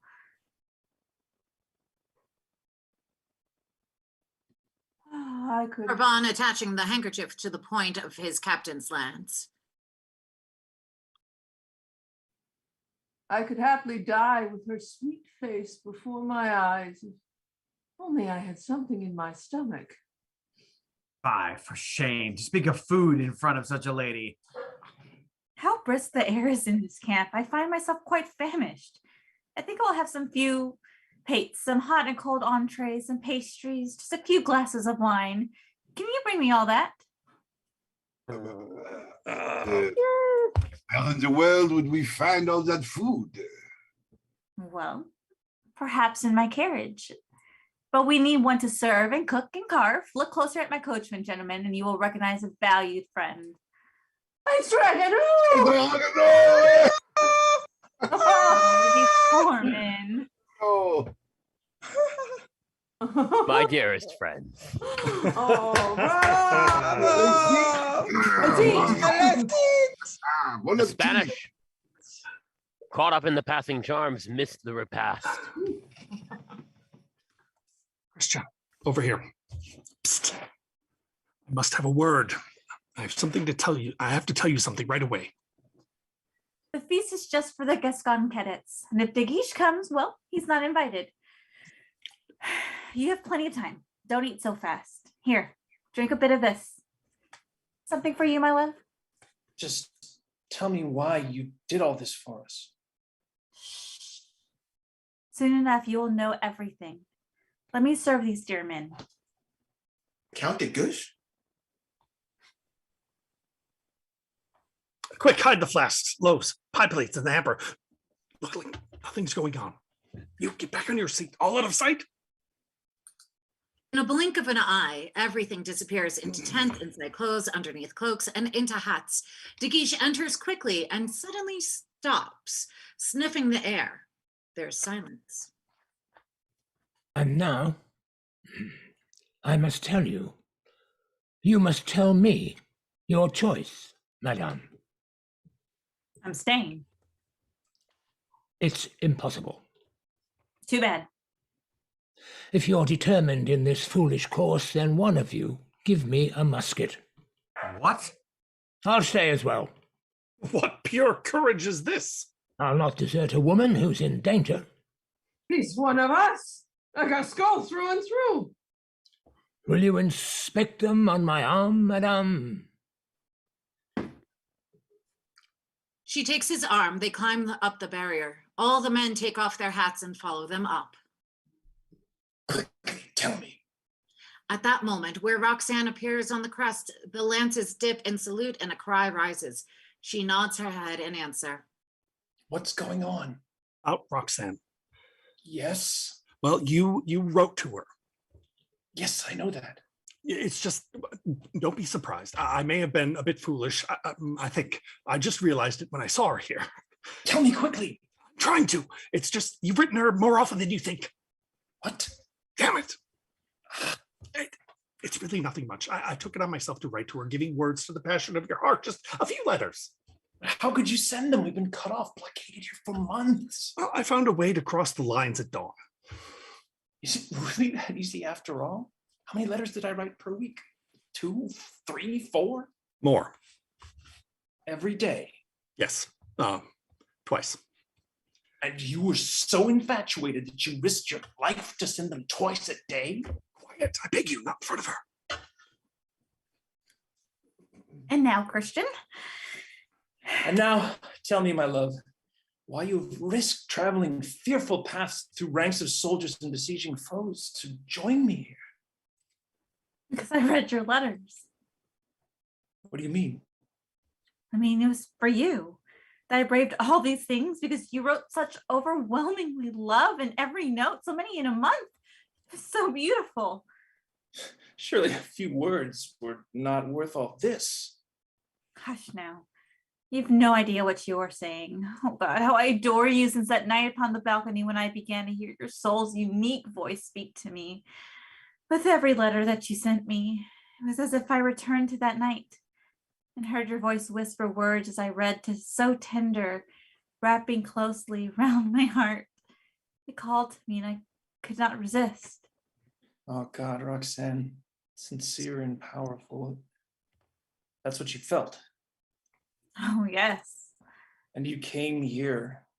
I had to come, oh Christian, my own beloved Lord. Forgive me, love, now in the face of death, that in my youth, in my frivolity, I loved you only for your handsome face.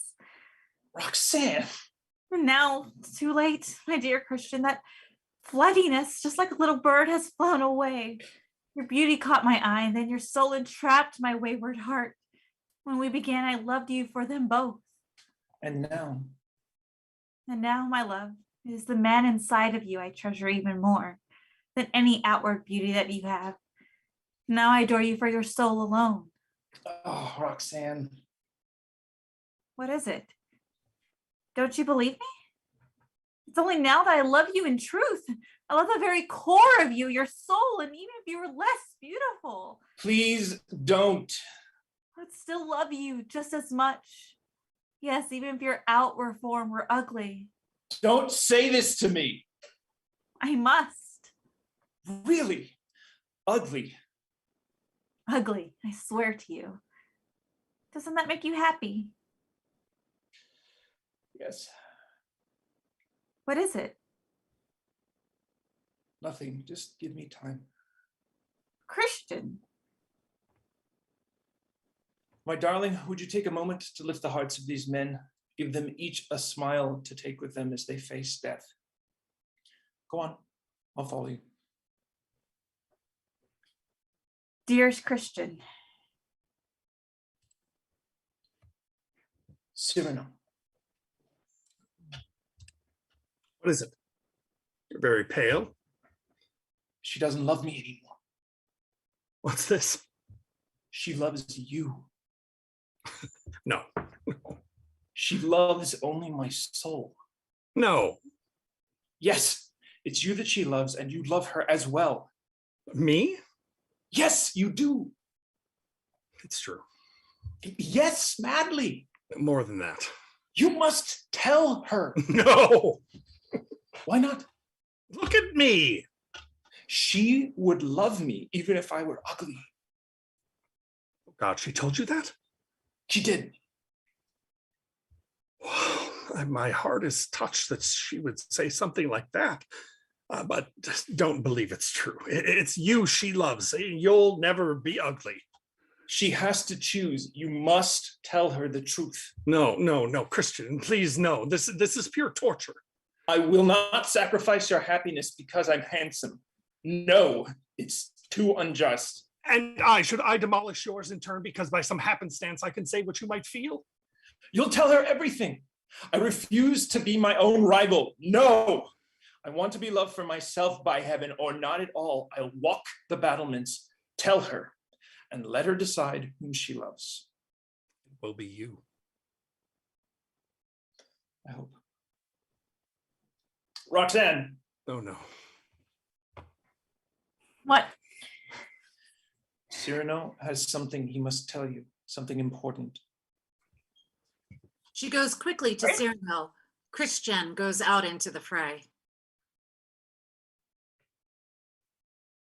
He's gone. Important? He thinks that you should know something, but no, it's really nothing at all. I wonder if he didn't believe me. When I told him, his doubt was obvious. Were you telling him the honest truth? Yes. Yes. I'd still love him, even if... It's a word hard to say in front of me. If he were... It's all right. It will not hurt me, even if he were ugly. Even ugly. Oh God, what is that shooting? Do you hear? Hideous. Hideous. Disfigured. Even disfigured. If he were grotesque, Nothing could make him be grotesque to me. you would still love him then. Yes, even more. Maybe it's true. Maybe true happiness is possible. Roxanne, I must tell you. Cyrano. What? Shh. Oh, What is it? it is finished. More shooting? What's going on? It's over. I can never tell her now. What's happening? Nothing! The cadets enter carrying someone. They form a group, preventing Roxanne from approaching. Is it the cadets? Leave them! What did you start to say before? What did I start to say? It's nothing. I swear. I swear to you that Christian spirit was the greatest. Was? Oh God, no! She throws herself at the cadets and pushes them out of the way. Yes. He's gone. Christian! In the first volley that they fired, Roxanne throws herself on Christian. More gunfire, weapons rattling, shouting, drums beating.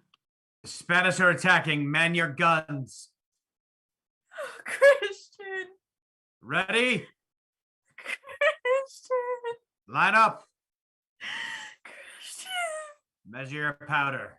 Guard your lock. Roxanne. I told her everything. It's you she loves. He can't be dead. Open your powder charge. I feel his cheek wax cold against my own. Aim. Look, a letter in his hand. For me. My letter. Fire. But please, Roxanne, the battle. Oh God. He's gone. Stay with me for a moment. You're the only other one who knew.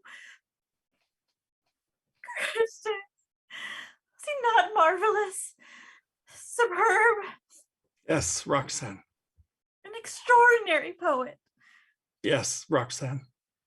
And a truly glorious spirit. Yes, Roxanne. A profound, innocent heart. An incomparable, exquisite soul. Yes. Yes, Roxanne. He's dead. He's not alone. Many of us will join him before dark. That fanfare is the marshal coming back with reinforcements. The army is here. We've got to buy them just a little bit more time. Look here. On his last letter. Blood and tears. She's fainted. Hold the wall! Put down your arms. Never.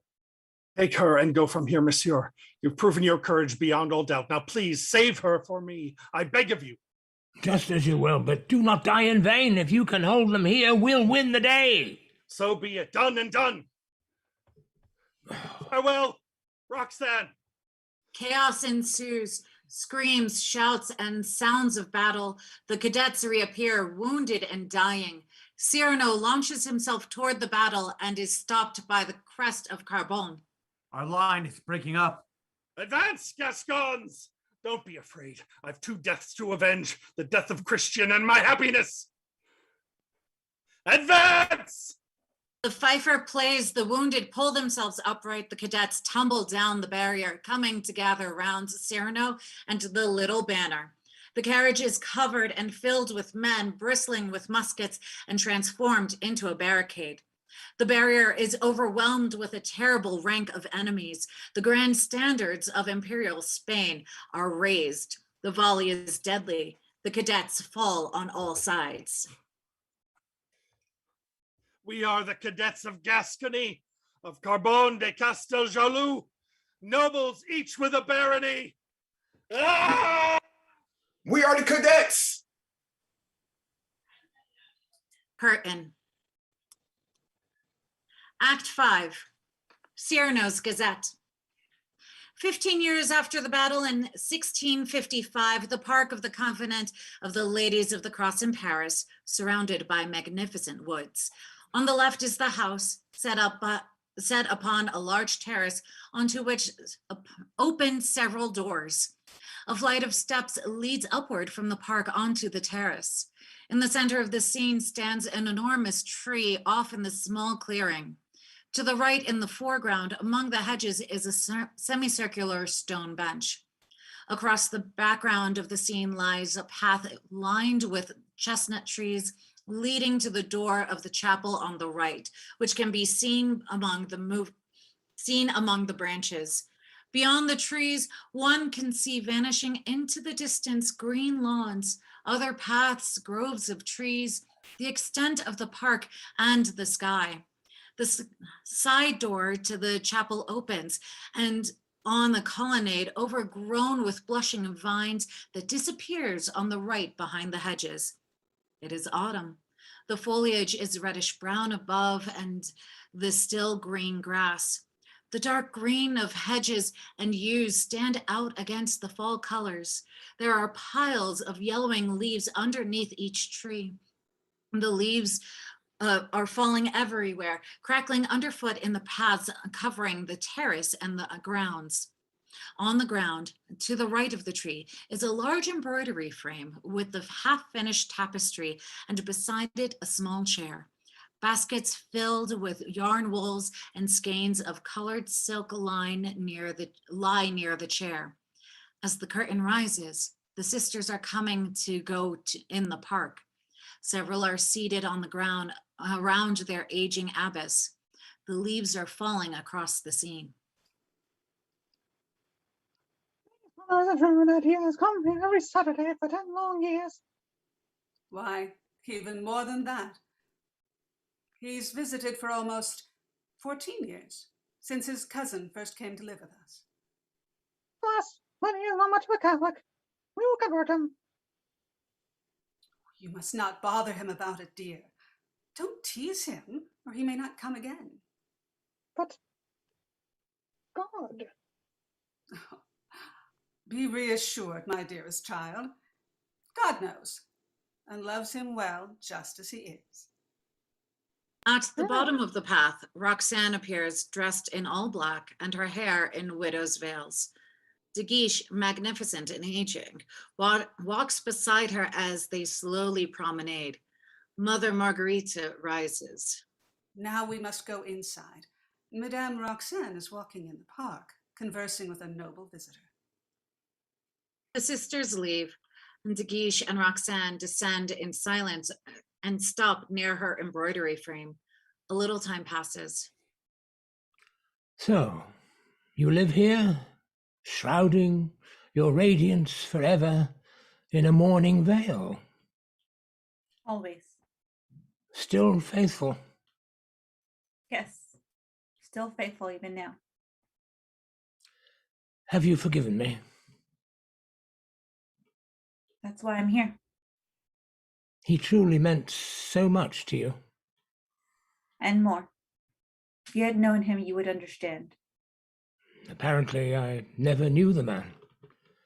Even in death, you're still in love with him. Sometimes it seems to me he isn't dead. I almost think a part of him lives on. And is it true that Cyrano comes here to see you every week? Oh yes, indeed. He is my oldest friend and brings me news, arriving weekly to be my gazette. He sits there in the shadow of that oak, discoursing as I listen as I work, each week as chapel bells carol the hour. Before the last stroke, I can always hear the tapping of his cane as he approaches. He rambles over, sits, and tells me all the things that appeared this week in Paris. Goodness, Libret, I didn't see you there. How goes it with our mutual old friend? Badly, I fear. Oh, He exaggerates.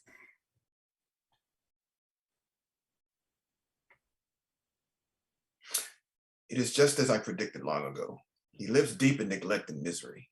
His scathing articles keep making him new enemies. He finds faults on all sides. But all still fear the power of his sword. They would never dare to challenge him. what have you heard? I do not fear attacks, starvation rather that loneliness, December howls. A mad wolf at the door, killing cold and winds as sharp as ice. Each day he tightens his belt one more notch. His nose is yellowed like old ivory, and he has nothing in the world to keep him warm but a small coat of thin black cloth. He never was the social climbing type. Such men must fall. 'Tis the way of the world. But do not pity him. Oh no, Monsieur Marshal. Indeed. No, do not pity him, I say. He's lived his whole life without compromise and free to think and act as he would choose. Your Grace. Yet, I will say this much, Libret. Though I have everything, and he has nothing, even so, I would gladly shake his hand. Farewell, madame. I will walk out with you. Yes, there are even times I envy him. Sometimes when one succeeds at everything in life, it feels as if you have done nothing. 1,000 little thoughts of self-disgust, taken all together, do not make regret.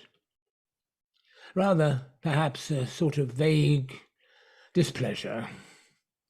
The ducal robes drag, laden with awards, behind me as I grow in wealth and power, rustling with stale illusions and regrets. Such regret, such sentiment. Of course. Monsieur Libret, would you mind if I had a word with him? It's true. No one has found the courage yet to test our friend, but he has enemies. Someone said to me just the other day, tell him, be wary. For his sake.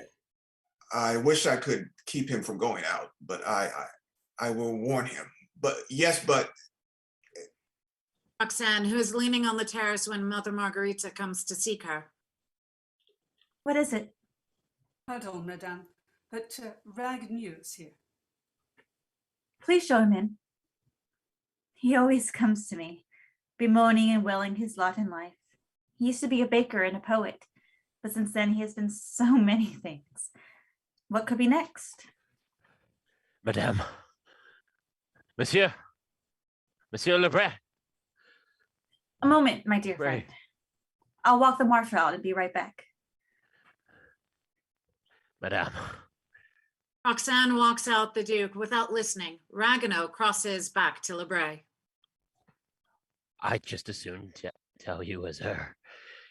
I just returned from seeing our old friend, and I was still a distance from his home. I saw him turn the corner of the street, and I ran to catch up. And suddenly, as he passed underneath an open casement, some lackey dropped a giant wooden beam down on his head. Howard, Cyrano! I ran to him and found him lying there, sprawled motionless upon the rocky ground, blood dripping from his forehead. Oh, good heavens, is he dead? No, not yet. But, oh my God. I took him home to his house and to his bedroom. Have you seen how he lives, Monsieur Libret? It's terrible to see him brought so low. And did you call a doctor to assist him? One finally came for him out of pity. Poor Cyrano. What did the doctor say? He thought it was a fever of the brain, but I know nothing more. Oh, if you'd seen him, his head covered in blood, no one to help.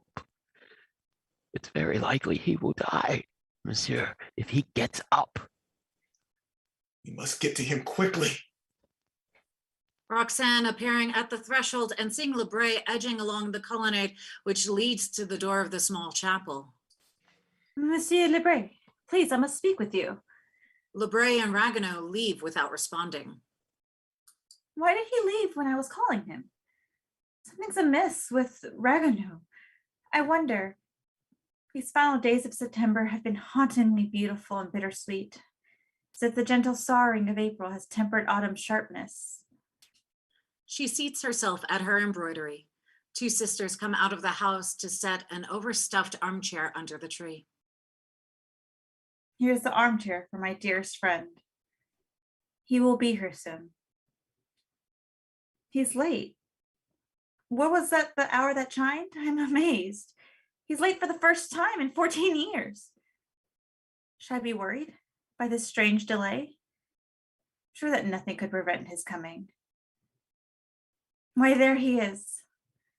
As she embroiders, Cyrano sits slowly, very pale, the hat sunk low over his eyes. The sister who introduced him goes back inside. He takes his time descending with a visible effort to hold himself upright, leaning heavily on his cane. Roxanne works at her tapestry. Oh, look at these faded, delicate colors. How will I ever find a match for them? You're late, for the first time in 14 years. Cyrano reaching for the armchair and seating himself with a gay voice in contrast to his appearance. Forgive me. It was quite ridiculous. I was delayed. Ah, how exasperating. By whom? By an annoying visitor. Someone persistent? Oh my God, cousin, it was someone completely tiresome. Did you tell him to leave? Oh yes, I said, pardon me, but today is Saturday. Saturday, I have a fixed appointment. Nothing could make me forego. Come back later. Whoever it was can wait, my dearest friend, because I will not let you go till dark. I may have to leave earlier, perhaps. He closes his eyes and rests a second. Sister Martha crosses the grounds of the chapel. Roxanne, seeing this, tilts her head quizzically. You're not making fun of Sister Martha. Oh, always. Sister Marta, please come here. Ah, those beautiful eyes always cast down. But how? Shh, shh, it's nothing. Well, Sister Marta, on Friday, yesterday, I gorged myself with meat till I was stuffed. Yes, yes, I know. That must be why you're so pale today. Afterwards, come to the factory and I'll make you a huge bowl of soup. Promise me you'll come. Yes, certainly. She converted you. This heathen, I won't even try. Well, that's the truth. So filled with holiness that you might burst, and yet you never try to preach at me. Astonishing. And yet, now it's my turn to astonish you, good sister. I'll permit you something unheard of, incredible, to pray for me this evening in the chapel. Pardon, monsieur, if I didn't wait for your permission to say prayers for you. The devil take me, back at work again. You're always working at that tapestry. Will we ever see an end to it? Always the same old joke. Look, the leaves. Such an amazing red gold. Look at them.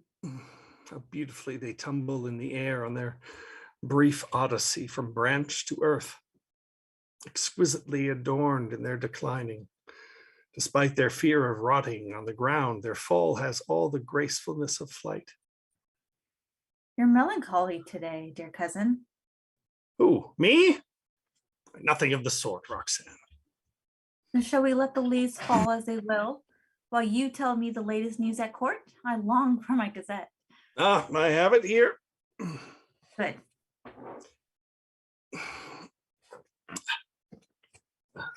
Saturday, the 19th.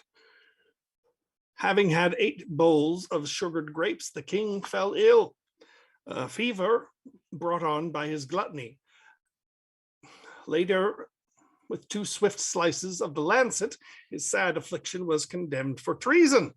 His noble pulse recovered in good time. On Sunday at the palace was a ball which the queen hosted, and that night they burned 800 candles made of pure beeswax. Apparently, our troops have victory in Austria. The miniature lapdog of Madame Diathis had an enema. Monsieur de Bergerac, please mind your tongue. Some gossip would be better left unspoken. On Monday, nothing. Ligdemir changed lovers. Oh. Tuesday, the court went to Fontainebleau. Wednesday, lovely La Manglat said no to the advances of Count de Fisk. Thursday, Mancini was the Queen of France. Well, it was a near thing, I promise you. The Friday, La Manglat finally said yes. And Saturday, the 26th is.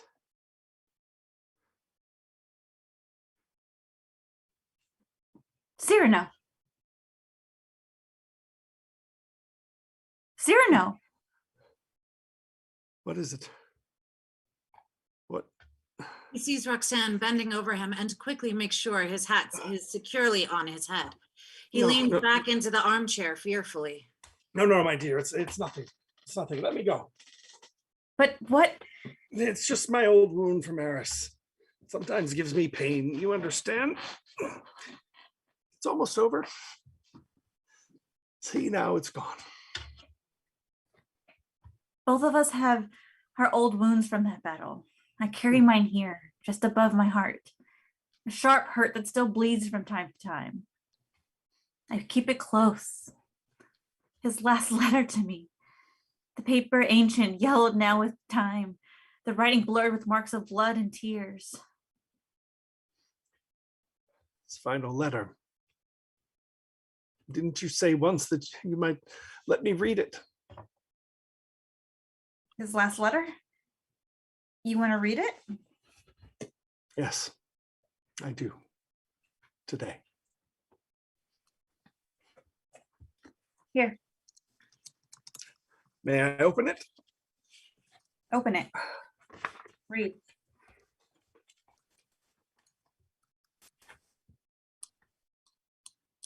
Farewell, Roxanne. I go to my death. Aloud? Sometime in this very night, I fear. Beloved, my soul is overwhelmed with words of love unsaid, and yet I die. Never again will my eyes drink the sweet, intoxicating sight of you. Oh God, how you read it. His last letter to me. No more will my caressing glances linger on every graceful gesture and catch and each motion. I remember the small familiar way you brush your hair from your face, and I weep. How you read it. I cry aloud, farewell. You read it. My dear, my darling, my treasure. With such a voice. My one and only love. A voice that I have heard before.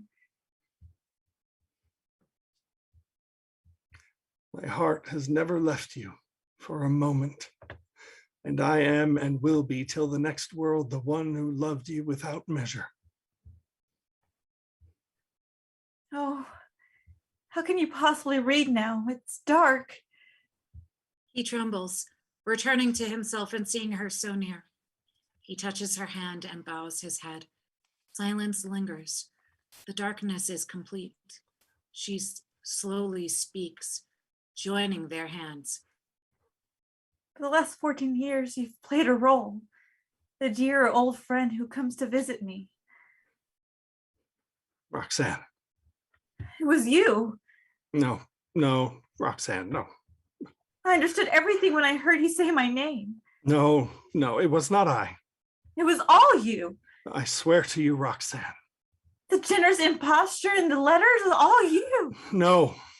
The dear, mad, beautiful words, they were yours. No. And the voice in the darkness, it was yours. No, I swear to you. The soul, it was all yours. No, I never loved you. You loved me. No, he was the one that loved you. You love me still. No. No again. But much softer now. Only the faintest whisper. No, my dearest love. I never loved you. How many things have died and are reborn? Why were you all silent all these 14 years when there's nothing of him on this page? The tears were yours. Yes, but the blood was his. So why maintain your silence for so long only to break it now? I have not yet finished my gazette.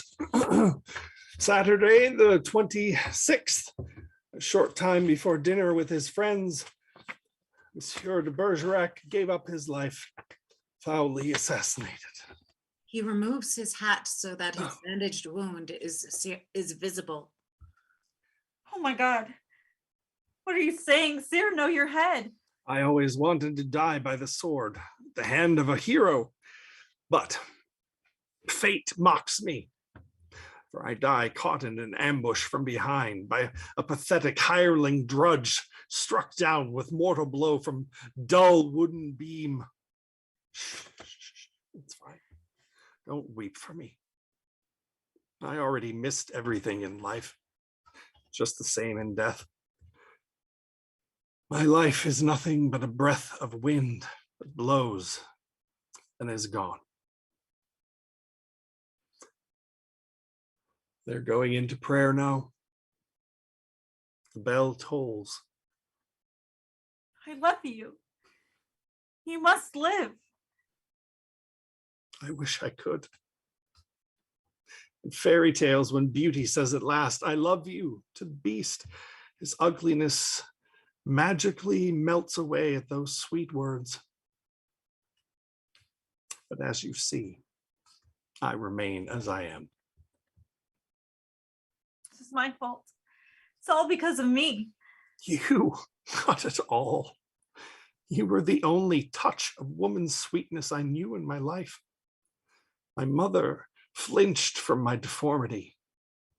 I never had the comfort of a sister. Later, I feared a lover with eyes brimming with mockery. But with you, I have had a loving, beautiful friend all my days. And Grace herself, dressed in a silken gown, has touched my life. I only loved one man in all my life. How can I bear to lose him twice? Copernicus has written. Oh, my dearest. Philosopher, physician, poet, swordsman, and musician. A voyager in the imagination. Master of the riposte. Sharp as a tack. A lover also, unlike other men. Here lies the mighty Hercule Savignon de Cyrano de Bergerac, who was all things and nothing in the end. I'm going home. Pardon, I cannot stay. The moonbeams come to carry me away. He falls back. Roxanne's tears bring him back to reality. He looks at her, stroking her veiled hair. I never wanted to abate your grief for charming, good, and beautiful Christian. Although before the unending chill takes me, a last request, one small wish for myself. Would you give a double meaning to your sorrow, and let the silver tears you weep for him remember me as well? I promise you. The sisters begin to slowly return from the chapel by ones and twos, gathering on the outskirts of the scene. No, no, not here, not like this. I must get up.